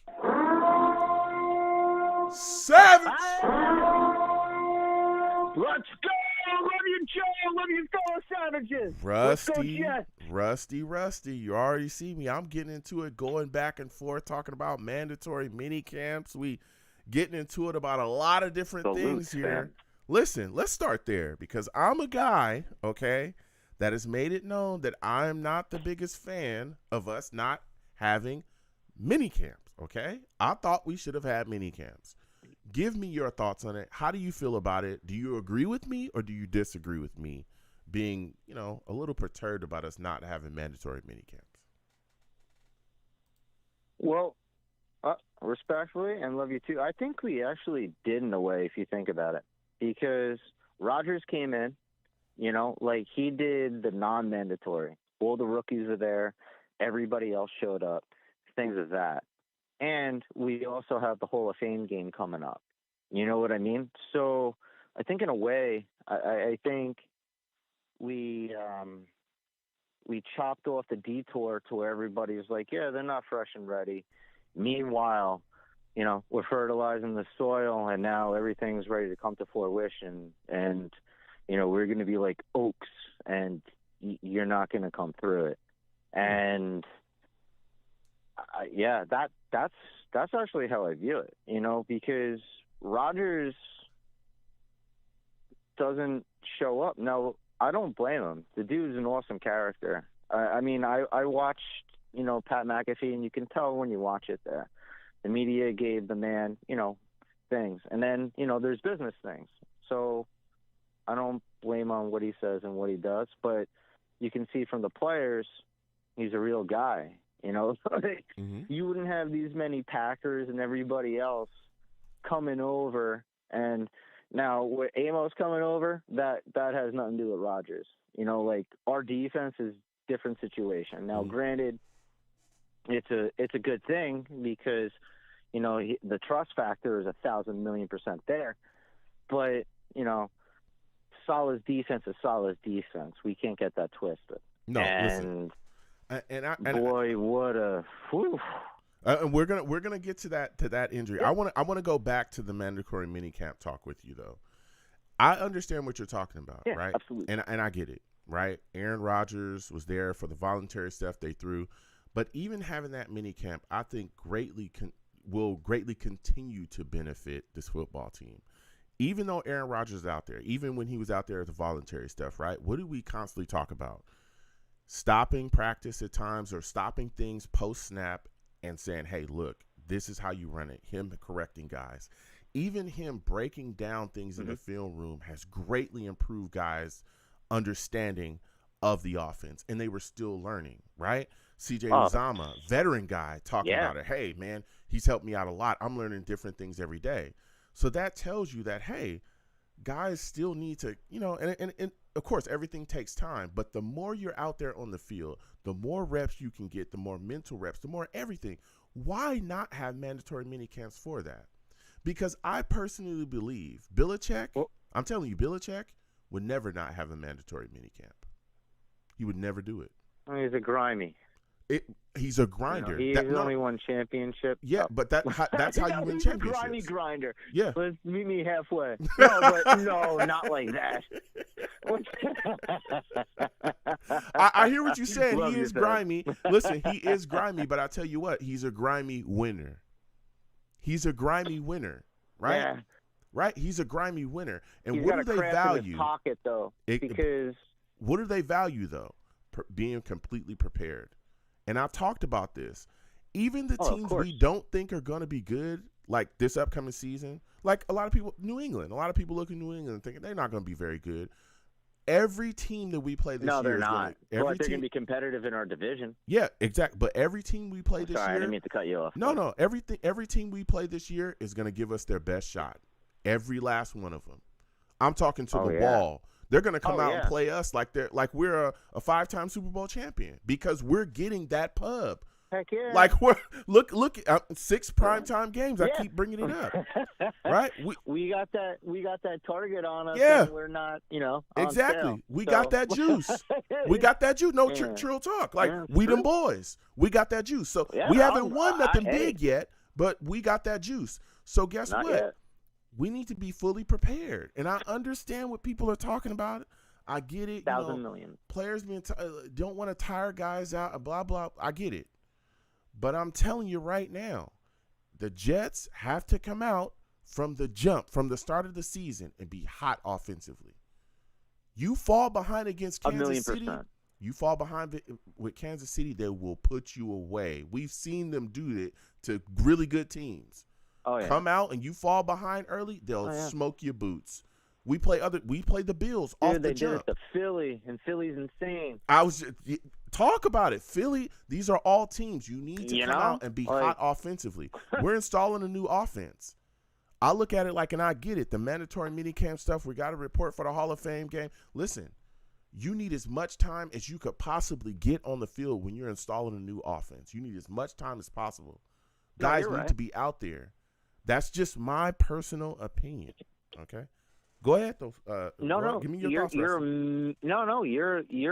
You're 1,000,000% correct, fam. But then too, at the same time, it's catch-22. Where on the other part of it, like before, it's like I don't know how to describe it, but even though we didn't have pads, minicamp is completely different because now you're having pads. You're having soldiers going to war, So, and not having that, can't lie, it's got to hold you back. It definitely has something, with the click and the punch. So, but at the same time, I think we more so mentally prepared ourselves, if that makes sense. You know, like Rodgers was there. That was uplifting enough. Okay. Yeah. And then you have, like you said, you know, him programming the offense into everybody else. Now you have the other dudes like Lazard, even Cobb. You know, Cobb's probably going to be, you know, a 5 or a 6er. Can't take it away from him. The guy still has the science in his brain. Yeah. So now you have 3 predecessors working off, you know, and it just roots itself. And, you know, so then you get pride, you get confidence, and then you're able to take that time off in a way to where you can mentally have it in your head to be in like, okay, it's not a mandatory minicamp in the way that we're thinking of. We're prepping for the Hall of Fame game, and we're just going to eat that and take it as we can. But we have multiple different people that we can pick from, whether, you know, and that's what's great because everybody has different personalities. So you can have somebody, you know, that's clicking with Hackett, pull it off of him. You could have somebody that's clicking with Rodgers, pull it off of him. Somebody's clicking with Lazard, pull it off of him. Somebody that's clicking with Cobb, pull it off of him. Bro, that's how many people I just named? Like, and that's just, you know, that's just the roots. It's not, you know, the tree, if you will. And not to get, you know, Aaron Rodgers ayahuasca-like, but that's how I envision it, man. So, you know, like, I don't know. Like, it's tough to chop down a tree. You ever go at a tree with an axe? It's not that easy. And especially if you have multiple trees going in one thing, I don't know. Yeah. And then that's not even talking about the defensive side. Yeah. That's what's crazy. Yeah. You know? And they're together. It's not like how the Bears were where you had an offense that wanted to kill the defense. Like, all of our dudes are on the, you know, on the same side, and they're like, let's go wreck the world. Let's, you know, let's go catch those receipts in. And listen, I like I said, I hear you, Rusty. Yeah. I'll just, you know, I don't like it, but it, you know, what's done is done, right? But you started to talk about the defense, and that's where I want to go with you. Listen, Chuck Clark is looking like he's torn his ACL. At least that's the reports that we got, right? And he's going to miss significant time. We brought in Adrian Amos, safety, former Packers, played with Aaron Rodgers, 30 years old, 1 year, $4 million deal. How are you feeling about the safety position, man? What are your thoughts on it now? Well, you put brains in it.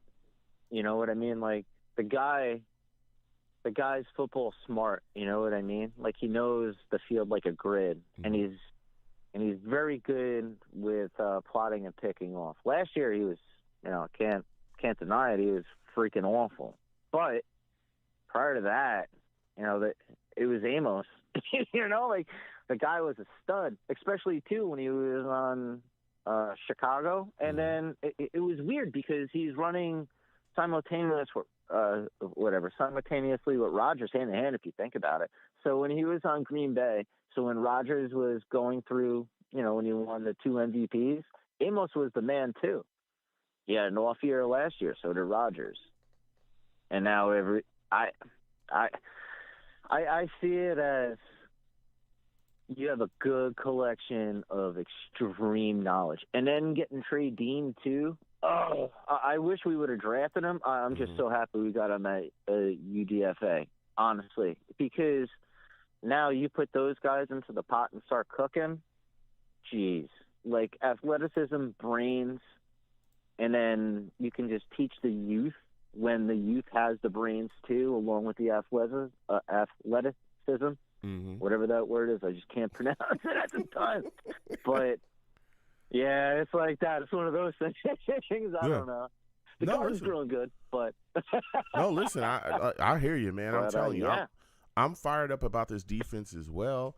You know, even it sucks to see Chuck Clark go down again. I hope the second opinion, you know, it's not as bad, because I remember the night that that Zach Wilson jacked his knee up against Philadelphia in that preseason game, and people were like, oh, his ACL's torn. There were doctors coming out saying he tore his ACL, MCL, PCL, he's done for the year. People talking his career's over, and it was just like, no, it's just a bone bruise, 4 games. You know, so dude, hopefully he's young. I'm telling you. Yeah, hopefully. You do that, dude. Yeah. done for life. Yeah, hopefully, but again, with Joe Douglas's reaction to it, signing a guy, and a lot of people talking about it within, the Jets facility, it's that ACL may be torn, but we'll see. Now, as we continue to talk about, it's terrible, but I love on the same part that they took immediate action. Yeah. Go ahead, Sam. No, you're right. My bad. You're right. That's a good point. But talking about this defense, man, I'm looking at this pass rush, and that's one of the things I'm excited for this upcoming season. And this is my question for you. What Jets defensive players do you think we'll see have double-digit sacks this upcoming season? Cool. You know what? And Steve, the last caller, everybody might call. I don't think he's wrong. I think Will has a shot to at least, I don't know, man. He might get 10. But and then that's the crazy thing is you have legitimate bona fide dudes that can. Yeah. So who knows what JJ is going to turn into? That's one cat. Then you have Clemens, who, he reminds me of I have a top 3 defense. Like, I have 3 dudes, and that's it. Klecko, John Randall, and the Deacon Jones. Like, those are and that's how I grade everybody. I'll just put it that way. And how Clemens reminds me, he reminds me of John Randall. Like, he really does. and now he's just, I don't know. So I think, dude, and then you have Q, Quinnen, and it's so you have legitimate just 5 guys that I think are going to hit 10. That's freaking crazy. And you're not even talking about Woods that can hit like 7, or who knows what they're going to do, or even JFM. Dude, JFM, a lot of people forget how nasty of a defensive tackle he was. You like. Well, I mean, how many guys are you thinking is going to hit double digits again this season? Betting man, 4. You think 4 guys are going to hit double digits? I think 4. Give me your name. Give me the names. Yeah, 10. JJ. Okay. I think so JJ hits it. I think Lawson hits it. Okay. I think Clemens hits it. I think Q hits it. You think Clemens is going to – wait. You think Clemens is going to get, what, 10? Yeah. You think Clemens gets 10? Yeah, I think so. I think he only had like 2 or maybe 3. I think it was like maybe 2 point something or 3 last season. So you think he gets 10? Yeah, it was intermediate. Okay, so you think he gets 10. You think Jermaine Johnson is going to get 10 as well? Yeah, who are you going to block?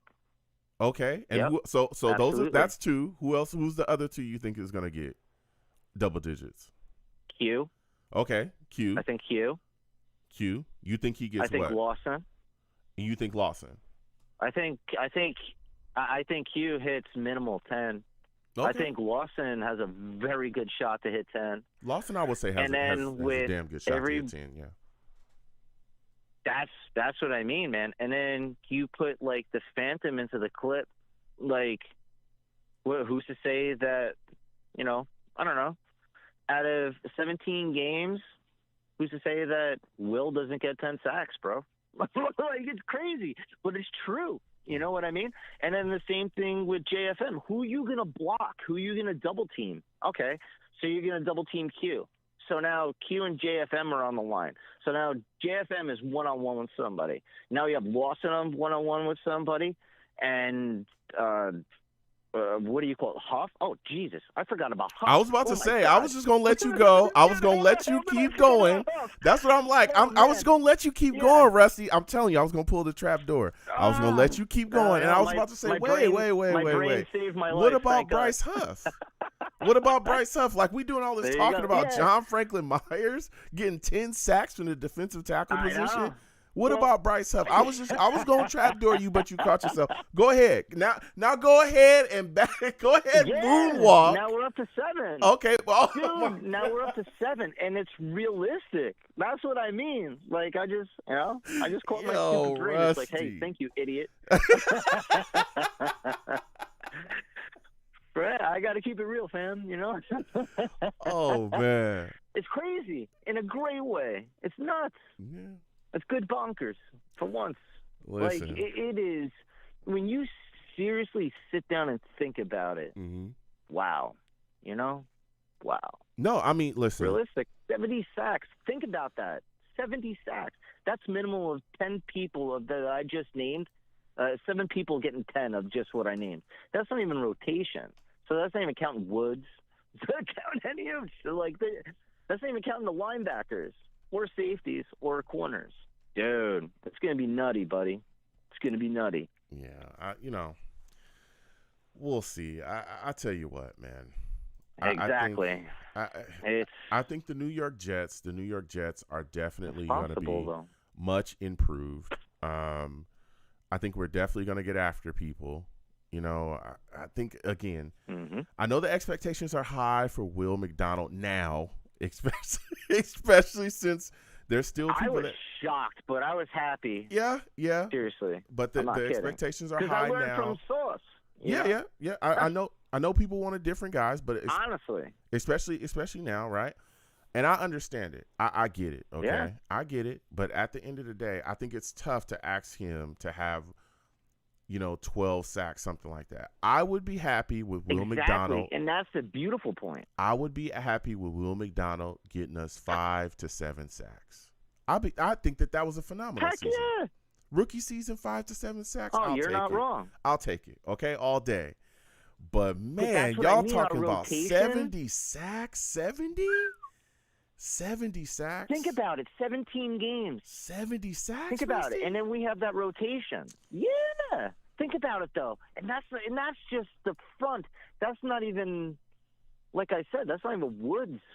That's not even our linebackers. That's not even coming on safety blitzes. That's not on corner crashes. Dude, I'm telling you, that's what I'm looking at minimum. Like, in a way, when you think about it. Like, it's weird. Like, think about all the people that I just named. In 17 games, you don't think that the guy can get to the quarterback at least 10 times? Think about that. It's crazy. Yeah. But I'm right, am I not? I mean, I don't know about 70. I mean, 70, I think the Eagles had 70 or close to it recently. I mean, that defense is phenomenal. Yeah, but that's the Eagles. We're the Jets, fam. We're the Dragon, God. I know that. I know. Like, listen, I get it. But to me, right, when we look at 70, like, we have to realistically look at it. And I get it. Quentin Williams, do I think he'll have double-digit sacks? I am realistically. That's the crazy part. I hear you. Quentin Williams, double-digit sacks. Yes, I can sign off on that. Carl Lawson, do I think he'll have double-digit sacks? Yes, I'll sign off on it. John Franklin Myers, though, double-digit sacks? That's 20. Yeah, that is 20. John Franklin Myers, double-digit sacks? I don't know about that. I don't know about that. And here's why. Half of it? Here's why. You think you get 5? I think you can get 5. I think he had close to 5 last season. All right, so I think you 25. can get 5. Yeah. Bryce Huff. Now, Bryce Huff is a guy. I think he's going to have more sacks than he did last year. I think he had like 3 or 4 last year. I think he has 8 or 9. I'll give you that. 8 or 9, okay. Bryce Huff. I think he has that. But I think he provides a lot of pressure. Right? I think Quincy could end up having 5 or 6 sacks too. Right? Clemens, the reason why I think it's going to be tough with saying that Clemens is going to have double-digit sacks is because Clemens is 290 now. He's going to be on the inside. They're going to move him into defensive tackle. Oh, yeah, but who's going to double him? He going to – listen, I'm not saying it – listen, Clemens is going to have to show you that, though.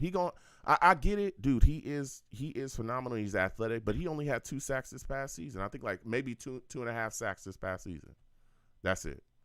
And again, yep. I love Michael Clemens. I think he's going to be phenomenal. But I mean, damn, he's going to go from 2 to 10 or 2 to 12 or from 2.5 to 12. I don't know about that. I don't know. Yeah. I think there's no. I'm not saying 12. I'm saying like 9 or 10. Like I can see it because like if you're going to double somebody now, you're leaving them 1-on-1 with an inside guard. The center's off somebody. What are you going to do? You're screwed. So now you have a left tackle. Yeah. Or a right tackle. What are you going to do? Okay. You know, like just think about it. Out of 17 games, you don't think that he can get to the quarterback 10 times? I don't know. That's about a look. I know, I man. I hear you, but that's a jump from 2.5 to 10 the next season, and you 290, and you gonna be on the inside. Yep. I don't know, especially again with Quentin Jefferson. We just got him into the building. Michael Clemens still gonna be in that rotation. Yeah. You know what I'm saying? So I hear you. Well, absolutely, and then they can add to it. So say they go 5-5, that's still 10. Yeah, but that's 5-5. That's not one player getting 10 though. That is, it's 5-5. You combine it, yeah. If I combine exactly. Bryce Huff and but that's I don't but Joe, know. that's the crazy part. It's still on the defensive line. No, I get it. So no matter how many you cut it, it's going to get to 70, and that's just the defensive line. That's not the linebackers. Dude, How does it get 70 if I just chop the numbers down? Because if you chop the numbers in half, right? So now the person that's coming in to replace them, they're going to do the other half. Okay, but that's not one guy. That's not one guy getting 10 though, right? That's not one guy getting 10. That's two guys getting 5. That's 10 put together. So, all right. So I'm not. listen, I want to be very clear. Hold on, right? I'm gonna let you get. I'm gonna let you get your rotation. I'm gonna let you get your take off, Rusty. Believe me, I'm not cutting you off. I'm saying I'm not bashing you. I think the Jets' pass rush is going to be explosive. I think it's going to be very good. But 70 for me is just, I don't know about 70. But go ahead. I'm listening. Go ahead. Convince me. No, but that's what I mean. Like, we have so many interchangeable parts, so that you put the guys on cycles. So that out of 17 games, the guys that we both just named that you can hit on 10, and we didn't even go through the rest of them. Yeah. So then you have the other people too that we can agree on that they would at least get 5 to 6. If you go through the whole defensive line rotation, that's actually 70 plus sacks, and that's not even counting the middle linebackers. And then that's not counting on the safeties. Safeties probably get like 4 or 5 for the year, things like that, sporadic, hopefully more. Who knows? But, yeah, I see it. Okay. And then that's only going to make our secondary feast. So maybe we'll get those interceptions this year, I hope. Yeah. Hope we have non-Butterfingers, but, it is what it is. I'd rather no touchdowns. Yeah. No, listen. Like I said, I think the Jets. Yeah. I think the Jets' pass rush is going to be phenomenal. I don't know about 70 sacks. I do think we'll get quite a bit of sacks this upcoming season, and I think the pressures is what's really going to make us like you said, and it's something you touched on too. Yeah, just a second ago. I think our turnovers, our interceptions, fumbles, stuff like that is going to go up because of the pressure we're going to be able to put on the quarterback. That's what I think is going to happen too. And a lot of people aren't talking about that. They're just talking about sacks. I think our interceptions go up. I think people are going to have to force balls into Sauce's hands. DJ Reed, I think, is going to eat this year. And a lot of people don't talk about Michael Carter Reed the second is going to go insane this year. Oh, my goodness. Yeah, you're right. Oh, my goodness. Dude, Carter's going to be like the Carter 2. Wasn't that like the best-selling record of all time or something like that, or up there? He's going to be like that. You're just going to see him just swipe across the field like a typewriter and be gone. I'm telling you. Yeah. You're still right, Joe. He is so underrated, and everybody forgets about MC2. I'm telling you. I'm going to keep bringing these names up. Listen, Rusty, I got to slide off. I love talking to you about this football team. Yeah. Thank you for calling in. Next time I have a show, I want to hear from you, all right? Heck yeah, Joe. Love you. Love the Gangrene Family Savages. Let's go, Jets. That's what I'm talking about, baby. Listen, I'm talking that talk tonight, all right? I want to hear your takes. I want to hear your perspective. I know Savages in the chat going back and forth. Boy, oh boy, Dakota J says, we're not getting 70 sacks. Come on, make it 100 then. Maybe 40 or 50. I don't know. I don't know about 70. I'm willing to hear. Rusty's passionate. He makes a good argument. It's just tough for me to 70. That's Eagles. I think the Eagles had that recently. I want to say they had this the last season. I think they had it. Boy, oh boy. We're going to keep getting to these lines again. 515-602-9639. Chris, I see you. 515-602-9639 is the number. Call in. Please give the stream a thumbs up or get a video a thumbs up as well for those of you that are watching me. No matter where you're watching me from, please subscribe if you have not subscribed as well and hit that notification bell. All right. Also, if you want to give to the platform, the super chat is there. All right. Anything you give to the platform is greatly appreciated. If you want to pass on the super chat, the Cash App is at the bottom of the screen. Again, anything you give to the platform is greatly appreciated. Okay. Next, we're going to go to Chris, man. I know that Chris has something to say, boy. Oh, boy. For those of you that do not know, Chris is a savage. Savage. Chris salutes. Back. What's up, man? What's going on? He said, I'm back. Oh, man. I'm back, man. With another one. Chris is back with another one. Listen, Chris, I'm battling. Sir. I'm battling with people tonight, right? I'm talking to people about mandatory mini camps. A lot of people don't like, or a lot of people think that I am hating. You know, they think it's okay not to have a mandatory mini camp. I'm not the biggest fan of it. Give me your thoughts on the Jets not having a mandatory mini camp. Are you all right with it, man? Is it, you know, is it all good to you? Well, it depends, right? Because we got a new offense and stuff, and you know, we're gonna see. I mean, I wouldn't have done it. I would have had the guys out there practicing and stuff. But I guess, you know, everybody is like nervous about injuries and getting their players, getting the season healthy, and you know, stuff like that.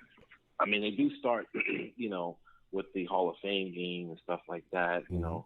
But I mean, listen, if they got everything done in the first part of the training camp and they got all the things they need to do, then let's see. I mean, you know, this is a big expectation year, and I would expect everyone to be, you know, practicing, you know, and getting it together. But maybe they clicked and everything is maybe everybody knows what they're supposed to do. You know, maybe Aaron Rodgers is that quarterback that got everybody down, and you know, they're practicing all night, and they don't need a mini camp to get it. I mean, but I wouldn't have did it. But you know, I guess Robert Saleh and they thought they would need the defense. I don't think needed it at all. The offense, I do think needed to kind of gel together as far as what they were going to do. You know, yeah.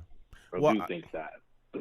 Listen, I keep telling people, I understand the Hall of Fame game. I get it. But my question remains, would Belichick, okay, do you think we would ever see Belichick or the Patriots not have a mandatory minicamp in this situation? No. They really practice very hard. Oh, they would be out there. They go hard. They go hard. Everything. They're out there now. They're just doing anything. Week in, week out. They're going to be prepared to the gills. And I'm telling y'all, with all the expectations that is on this football team, people call into this show on a weekly basis saying, I remember we got Aaron Rodgers, Super Bowl or bust, Joe. I said, whoa. They said, whoa. What are you talking about, whoa? Super Bowl or bust? You better wake up. I said, okay. I was just talking about playoffs. They said Super Bowl or bust, yeah. I always said that the Jets I always said this about this Jets team.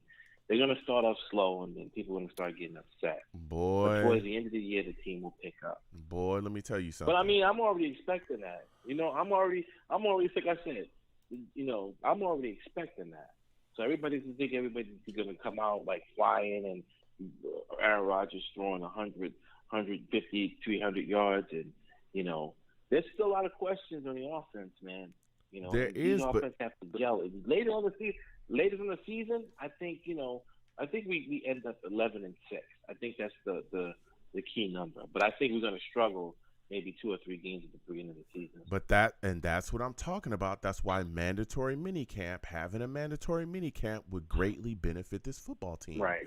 I understand, okay, what you're Right. saying. You just said it yourself, right? And listen, I got people calling in talking about the expectations they have on all these rookies and how they got to come out. Will McDonald is going to have double-digit sacks and Joe Tippmann and all this. Yeah, right. Listen, the New York Jets cannot afford to come out and not be hot at the beginning of the season offensively. We can't afford that. We have a lot of good teams on this schedule, okay? We come out Buffalo. Right, If you come out and you're not hot against Buffalo, they're going to smoke you. Dallas is a good football team. We go against New England. They're always well coached, even if they're not that talented. They're always well coached. Kansas City, okay, come out cold against them, and they'll put your ass back on the plane cold as well with an L, okay? Denver, a scrappy football team. Right. Philadelphia, phenomenal team. You come out cold against these teams offensively, and you're not putting things together because guys are still trying to figure out where they need to be within the offense, and you'll get destroyed, okay? I hear it. I mean, I hear it. I'm just letting y'all, like I'm just saying, because I see this. Here's what I see, Chris. Yeah, I agree. If the New York Jets come out, and by the bye week, I think our bye week is week 7. If we've only won 2 games by week 7, if we're 1-6 or 2-4, I'm telling you that all these people that's like, oh yeah, mandatory mini camps don't matter. The first thing they're going to talk about is the fact that the Jets didn't have a mandatory mini camp. That's the first thing they're going to be talking about. Right. And the first thing I'm going to be talking about is, man, we should have done more to prepare. Look, I get it. Hall of Fame games in the building. I understand that. Those guys need to be out there on the field. Because, again, my question still stands. I agree with you. Would Belichick not have a mandatory minicamp? No, he wouldn't. I think he has one. No, he wouldn't. He would. He would. He wouldn't have skipped it. Practice all day and night. Mm-hmm. Yeah. He wouldn't have skipped it. No, he wouldn't. But it would. No, you know what I'm saying? It's different for the team with veteran team, and they've been together for 4 3 years, and everybody knows everybody. But this is a new offense, so I was kind of shocked that they did that. Yeah. But I mean, the good thing about the Jets, what's going to save the Jets, honestly, is their defense. And honestly, I'm going to say something very popular to Jet fans that people don't really understand. I like Adrian Amos better than I like Chuck Clark. Wow. I think he's a better player. Go ahead. I think he's more tested. I think he's a better player than Chuck Clark. Wow. I looked at both players from Chicago. Yes, he had a couple of down years, but when he had a pass rush on him, he was a beast. He was a ball hawk. He made many interceptions. He took down Tom Brady. He was in a very tough division with Drew Brees, and this guy is tested against good quarterbacks. So I'm telling you, when this whole free agency, I wanted Adrian Amos, and I wanted Whitehead. I think Whitehead suffered last year because he had some problems with the defense. But I think that I think we have a top tier safety thing. I think we're weak at safety. I think this is the strongest we've been in safety since we had Adams and the other gentleman. And Marcus May. I think we're the best. Marcus May. Yeah, you got 2 guys there. Yep. Oh my goodness, Jamal Adams. Oh my Lord.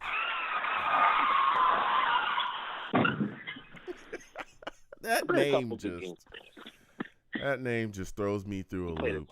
Listen, there's some concerns. There's some concerns about the safety position, but like you said, I think with Amos here, I personally like Chuck Clark a lot. He's a versatile guy that moved around. I was glad when we grabbed him from the Ravens. I know that he had actually requested a trade prior to us moving on to him, coming to the New York Jets. But man, with him in the building, I liked it. Go ahead, say it again. I don't think we're done adding help. I don't think we're done adding to the safety position either. Yeah, I mean, just to let you know, I think we're gonna get it better. I mean, we'll see. I mean, we got some guys in the building. Tony Adams is still here. We did get rid of Will Parks. I was surprised about that. He's a guy that usually, finds his way to stay on the Jets roster, but not this time. Maybe he comes back. Who knows? Trey Dean is here. We got Jarek Bernard Converse as well. That just drafted him. He's a guy that could end up, really being instrumental back there in that safety position. Trey Dean drafted in the 3rd round. I was really surprised that Trey Dean to get drafted. I was shocked. Yeah. I mean, I seen him in Florida. I was shocked. I thought he was drafted in the 3rd round, and I was very shocked that this guy was not drafted. I was stunned. Yeah. I mean, I thought he was just one of the best safeties in the SEC. I mean, so I was kind of shocked that he didn't get drafted. Guys slide, man. I was stunned. Guys slide, Chris. We know stunned. the draft. Guys slide off the board that I would never, man. There's guys sliding down the board this year, and I was like, huh? How is he still? That's what I'm saying. How is he still there? That's what I said. Trey Dean. I was like, and after the Jets, that's a Trey Dean. It's the same safety as Florida. Yeah. The guy was flying around the field and making tackles and stuff. I thought he was in the 3rd or 4th round. So to me, but I mean that's me, man. I just think that I think the defense is going to be really good. The offense will be part of it, but it'll get on point. I think Aaron Rodgers will start using the tight ends and stuff. But I mean, it depends if we add a run. If we get another, I'm really in favor of getting another veteran running back. Mm-hmm. I just think we got a bunch of backs here. I mean, let me get your thoughts on this. Then you talking about adding another veteran running back? We saw Sulla, come out, and they asked him directly about Dalvin Cook. And to this point, the show is live. To this point, Dalvin Cook has not signed anywhere else. To this point, to my knowledge, right? He could be signing right now as I'm talking. I don't know. But as of right now, he has not officially signed anywhere, to my knowledge. They asked Sulla about it. He says that's a stone that we'll turn over, but he kind of tossed it over to Joe Douglas and took a back step and said, hey, that's for Joe to figure out. I don't know how contracts work. There's a lot of rumors that Dalvin Cook to the New York Jets is a thing that we can get done here. So would you want to see Dalvin Cook become a New York Jet? I think it needs to happen. Come closer to your phone a little bit. I'm having trouble hearing. Come closer to your phone. I think Izzy's going to be a great back. I think Breece Hall is going to be a great back. But this is the thing: when you're coming back from an ACL injury, right? Okay. It takes you a while to get back into the thing, no matter who you are. Just take a look at Jamal Murray last year and this year. Jamal Murray had to take 2 years to get back from that injury, right? And now you see Jamal Murray winning the NBA championship. It doesn't. You need time. You can't just say, okay, Breece Hall's going to go back on the field. No, you need at least 2 years to fully recover from there. So this is throwing him back in there and give him all these carries and stuff. And let's just be honest with you. I know the offensive line and everybody's you're betting the Jets offense on Michael Carter. And and to play, I mean, Izzy's a guy that can carry the load, but do you want to base the offense around a 4th round running back? I mean, why couldn't they base it around Michael Carter? Guy, but Michael Carter's not a bad running back at all. And he's not. I'm disclosing fully. I'm a Michael Carter fan, as everyone knows. I'm just saying. Go ahead. I'm just saying. Who would you rather have, Michael Carter or Dalvin Cook? I mean, it depends on how much Dalvin is coming in at. To be completely honest, it depends on how much Dalvin is coming in at.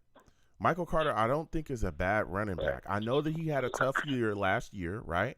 But there was also a lot of injuries along the offensive line, and they were not getting no holes open. Yeah, you're right. That's what I'm saying. All right. So we've seen Michael Carter. We've literally seen Michael Carter win us a game before. We've seen that. Listen, like I said, and you look at some of the schematics and stuff and everything, I'm not sure that Michael Carter and Bam Knight. Now, I may be wrong, but, I think that, a veteran running back in this room would be the. Now, maybe Michael Carter had a bad year. Listen, this is one of the reasons they had mini camp, because Michael Carter needs to show something before they bring Michael Carter, right? So we're talking about the thing, is he showing things in camp, or even when the other guys say, hey, we don't need these guys. These guys are great. Like, I was in favor of trading for Devontae Adams or signing the thing, but I heard this guy Brownlee and these other guys are showing out in camp. Yeah. That they're really doing well, and some guys maybe get a shot here. You don't know. With a great quarterback, some guys can rise to the occasion. Mm-hmm. But we're going to be a run-first offense, so we're not going to be passing. This is not going to be the Aaron Rodgers that be throwing 100 yards. Everyone, this is going to be a running team. It's going to be a ball-controlled offense. So So I'm sorry to think. Oh my goodness, Chris just here bursting everybody's bubble. Oh my goodness, Aaron man! Rodgers is Come not throwing the ball on, around, man. It's gonna be a run. come on with the run, Chris. It's time to light the sky up. We're the New Orleans Saints. It's time to throw for 7,000 yards. Let's do it. Okay, we got all these guys. Why can't we throw the ball around? Who wants to run the ball and be boring, Chris? Come on, man. Because this is what I'm saying. The Jets, even the offense is particularly taking on running back. Yeah, it is. And that's why they were talking about getting Dalvin Cook. That's why they're talking about getting all these running backs. But because they rely on runs, they don't want to put Aaron Rodgers in a position at 38 years old, 39, 40 years old. He has to go out there and throw for 300-400 yards a game. They want to get him there. He can throw for 300 yards. And then if he has to turn to Superman late in quarters, then he can do that. Yeah. You know what I'm saying? But I don't think they want to put him in a position where he's dropping back and throwing 100, 400 passes. I think they want to have a balanced running and passing attack. Yeah. And this is what you're saying about minicamp is the question about the running backs. Can Michael Carter, if Breece Hall's not correct, can Michael Carter, can Izzy Badaconda, can one of those guys take the rim? I mean, I think Izzy can. Not sure. You know what I'm saying? Because NFL's a different game. But, you know what I'm saying? And then also you have to take into account for Michael Carter that you have in his defense, you had Zach Wilson quarterback. That's true. No, that's absolutely true. That's true. That's something that people don't talk about, and I've talked about that in the past as well. That there's a lot of players on this offense that are not as bad as people think they are because the defensive game plan when Zach Wilson was there, stack the box. He can't throw. He's not going to beat you with his arm. And even if he can throw the ball, he's so slow mentally that you're going to be able to catch up to where he's throwing the football because he doesn't recognize things quick enough. You're either going to get an interception or you're going to hit him. And they're not going to run the ball because everybody's going to be here. And so that's why our running game struggled as well. Yeah, it was literally the same thing. Listen, you watch the game plan against Zach Wilson his rookie year. It was the same game plan they played the second year. Same game. Go watch. I'm telling you, go watch the Panthers game. The one where Mekhi Becton went down. Go watch that game, and then look at the games in the second year. They literally did the same stuff. That was the first game of the season. Yeah, they did the same stuff for the rest of his career. They had really scouted good, and maybe he's not. Maybe he is a great running back. But this is the reason why you need to have minicamp to find that out. Yeah. So, I mean, I don't know. I definitely want to bring Quan back, though. I definitely Quan Alexander definitely needs to be signed. Yeah. I want to definitely bring him back. Yeah, we'll see. There's a lot of talk about him wanting his deal being too much, that he wants too much. Again, those are rumors that are swirling. We'll see. But I think if a deal can be made with Quan, then they'll get it done. But quickly, go ahead and give me your last word on that, Chris. All right. Well, I think that Quan will be back. I think he wants to play in there. I think he sees the market in New York and, players he's taking to the fans. I think they'll work somehow. Maybe $6 to $8 million, maybe 4 up there and 4 with easy incentives.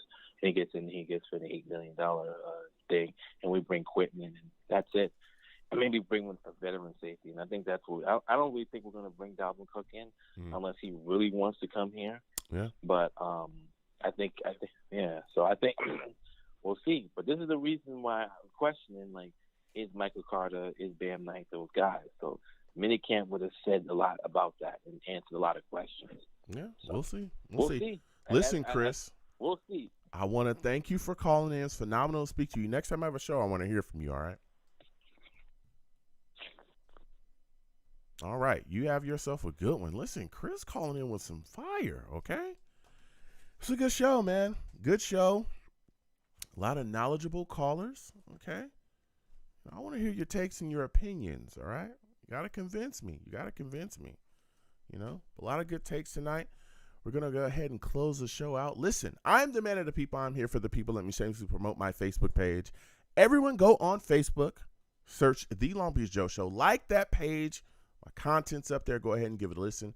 Message me. I'll message you right back. Always love going back and forth with folks about this football team. All right. Also, leave me some feedback. I love hearing about what you folks think I do here on the Long Beach Joe Show. All right. I'm also on Twitter as well. Going over to Twitter, type in at the Long Beach Joe, at the Long Beach Joe. Go ahead and follow me. I'll follow you right back. You want to troll me? No issues. I'm the troll that lives under the bridge, and I will have my Vera Tucker jersey on at all times. At all times, man. Listen, ATV is a monster, okay? He's a monster, and he's going to destroy people this upcoming season. In case you forgot that he was dominant, he will remind you. Trust. All right? You need a good offensive lineman. Heck, you just need a good player. 90 seconds. Pick someone from USC. All right? You'll be good to go. Okay? Fight on. All right? So go ahead and, follow me. Personal page at YoungJ000. Okay? Also, you want to check the show out live. Okay? You want to check my content out, what I do. Go on over to YouTube, okay? YouTube is in the building, all right? YouTube is in the building, okay? Go on over to YouTube, type in Long Beach Joe Jets, Long Beach Joe Jets on YouTube, okay? Go ahead and subscribe, okay? Like the videos as well, okay? After you like the videos, go ahead and comment. Troll me in the comments if you want to, and we can go back and forth on those as well. And when you see me in person, folks, it is arms out, chest open, free hugs for everyone. Free hugs for everyone. The hugs will cost you absolutely nothing. I want to thank everyone for calling in. I want to thank everyone for interacting with me in the chat, going back and forth with all the savages. I also want to thank Adam Bartolo of the Virginia Jets fan club for calling in tonight, spreading his message and talking about what they do there in Virginia and how they show love to this football team. Get involved with them any way that you can. You folks have a good one. Peace. 10 seconds. Thank you second, for folks. using Blog.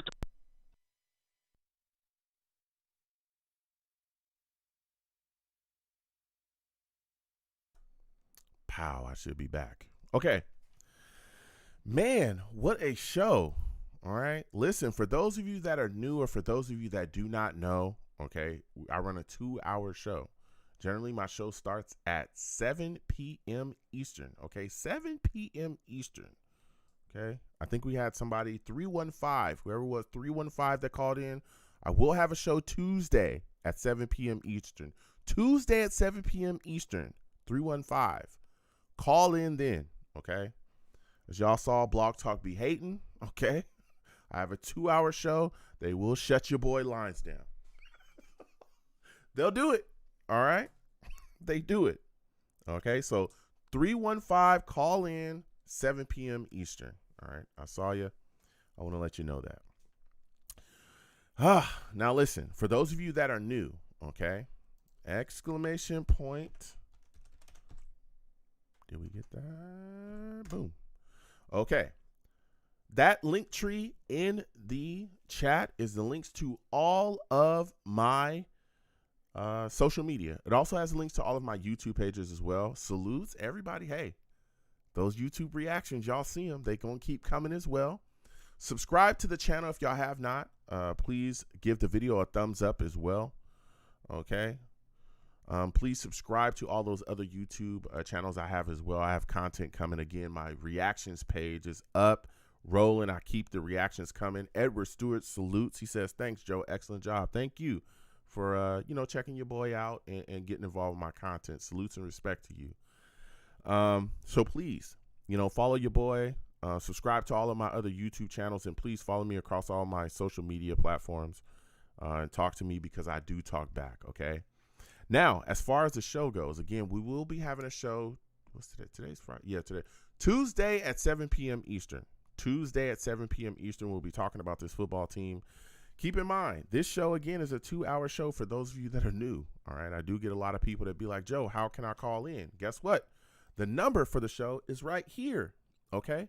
The number for the show is right there. You can call in. Now, what a lot of people do when they call in, all right, is they'll call in early and wait on the lines. My show starts at 7 p.m. Eastern. They usually, the lines for the show open up at 6:55 or 6:50 p.m. Eastern, somewhere around there. what people do is they'll call in at 6:50 or 6:55. They wait on the lines. Generally, when I come on, I'll talk, about what we're going to discuss, maybe 10 minutes at the most. Or if we have an interview like we did tonight with, Adam, which was phenomenal, talking about his fan club, it's usually about 15 minutes, something like that. All right. And then I go straight to the callers, as y'all saw tonight. And, we get the heat. Excuse me. So what people do to get on earlier, that's how they get on. Keep in mind, my hold times are not very long. Y'all saw tonight we had calls, but, definitely we have tons of calls, not to toot my own horn, but, people listen, they want to share their opinions. We get a lot of callers. So even when it's hot, I give you about, 5, maybe 8 minutes to get your take out, okay? And we go back and forth. Now, only 2 things I do not allow on my show, okay? Only 2 things. 2.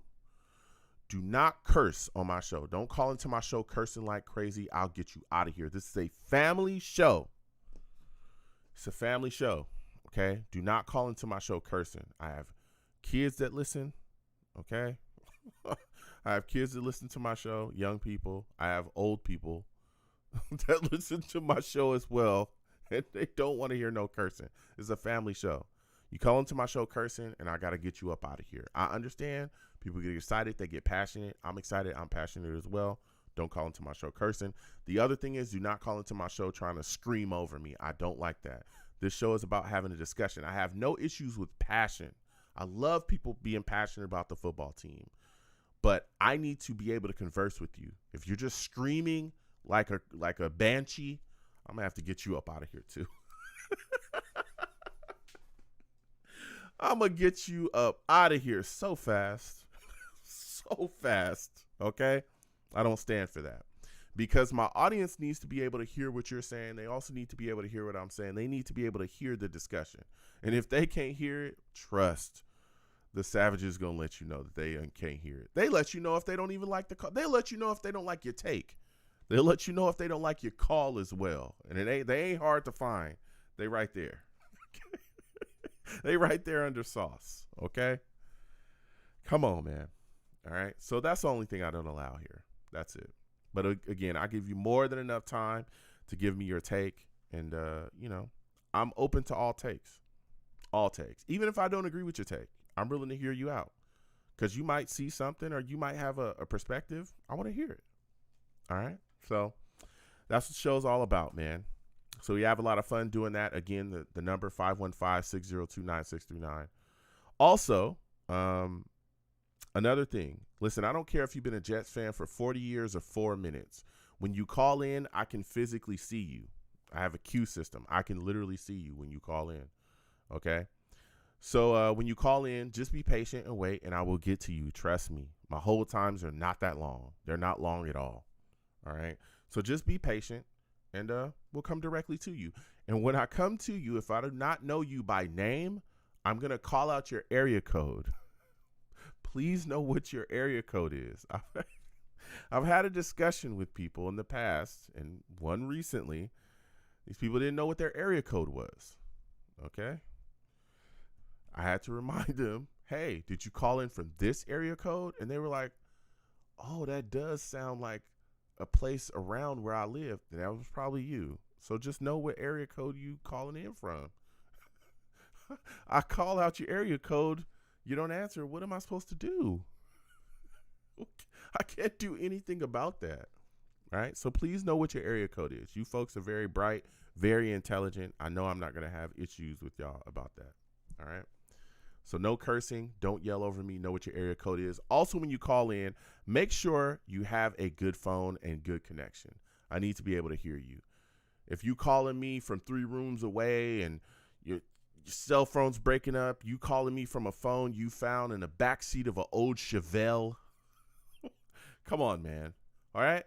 Call me from a good phone with good connection. Don't call me from a Sesame Street phone. All right? I need to be able to hear you. All right? Because if I can't hear you, my audience can't hear you, what can we do? Right? So that's that, folks. Listen. Again, I want to thank everybody for joining me. Edward Stewart salutes to you. He says, thanks, Joe. Been out for a while, but I'm back. Now things are heating up. Yeah. Again, 315, call in. I don't know who that was, but call in next week, Tuesday at 7 p.m. Eastern, okay? Ronald Perry salutes. Always good to see you in here as well. Dakota J salutes. Good to see you in here as well. NY Jets FL, always good to see you. Salutes to you as well. I want to thank everybody, man, for just joining your boys, saying what's up, coming on in here, chatting with me, talking that talk, going back and forth. Rusty, salutes to you. Good to see you in here as well. And again, I come to the Savages. We talk to Savages in there. If you got a question, go ahead and talk that talk. You know what I mean? A lot of people going back and forth. All right. Salutes. Christopher Phillips, always good to see you in there as well. Salutes. GVH, salutes to you. How about them Jets? Salutes to you as well. Jack Kenna, always good to see you as well, man. Listen, man, a lot of things moving and shaking. Edward Stewart says, I'm getting up there, but I still know my area code.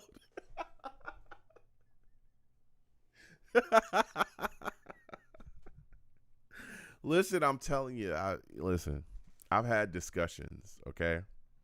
I've had discussions. I was talking to a person, a while ago, and they were furious.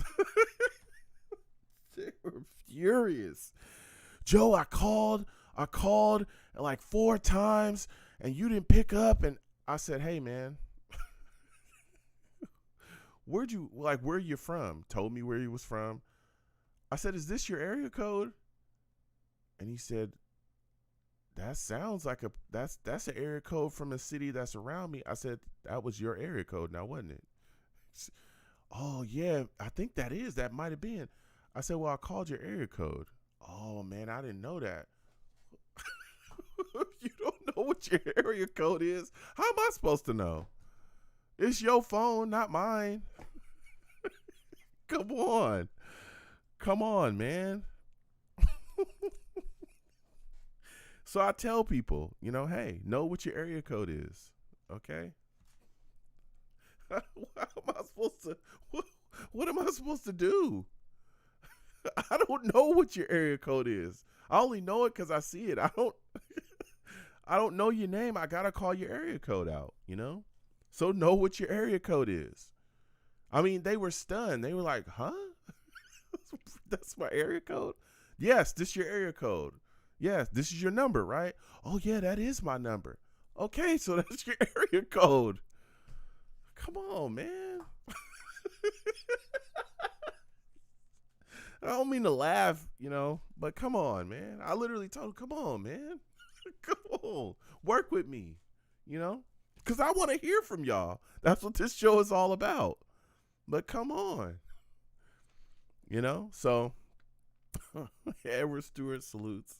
I'm getting up there, but I still know my area code. All right. So, yeah, I'm going to get on up out of here. Listen, folks, be safe, okay? Be safe. Oh, before we also game on this channel for those of you that are new as well. We play games. You might see me, pop up playing video games sometime in the hopefully near future. My schedule's wild. So we'll see what happens with that going forward. But I'm going to try to get back to gaming and having more fun with y'all. I have more content coming. Again, please check out all of my YouTube channels in that description in the link tree. Okay. Here's the link tree again for y'all. That boy really didn't know his area code. He didn't. I don't know. I don't know what you want me to do. So yeah, we have a lot of fun doing that. Oh, we also do live watch-alongs as well. During the season, we watch the games together, and then after the games, we have live radio shows, okay? Those get pretty heated. Hopefully, they won't get as bad as they were last season as far as the anger, okay? Because there was a lot of anger last season. So hopefully, it won't get as bad. Everything's going to go smooth. We got A-Rod in the building, and everything's going to be good, okay? But we have live radio shows, and boy, we have a blast. All right. So, whew. I'm going to get on up out of here. Listen, folks, be safe. Okay. Be safe. There's a lot of crazy things going on in this world. I want y'all to stay safe out here. All right. Sit down with your friends and your family, eat some good food, watch some good TV, enjoy yourselves. Make times with the ones that you love the most. Okay. Make those moments, those good moments. Okay. Because you never know what could happen. I'm keeping it all the way real with you. You never know what can happen. This is something that's important to my life. I hope it's important to you in yours, okay? Show the people that you love them. Let them know that while they're here. I'm telling you. It's a message that hits with me. So please, let those people that you love know that you love them the most, all right? So I'll see you folks again Tuesday at 7 p.m. Eastern. Tuesday at 7 p.m. Eastern, I believe, is going to be our next show. We're going to have a lot of fun. So call in. Please know your area code.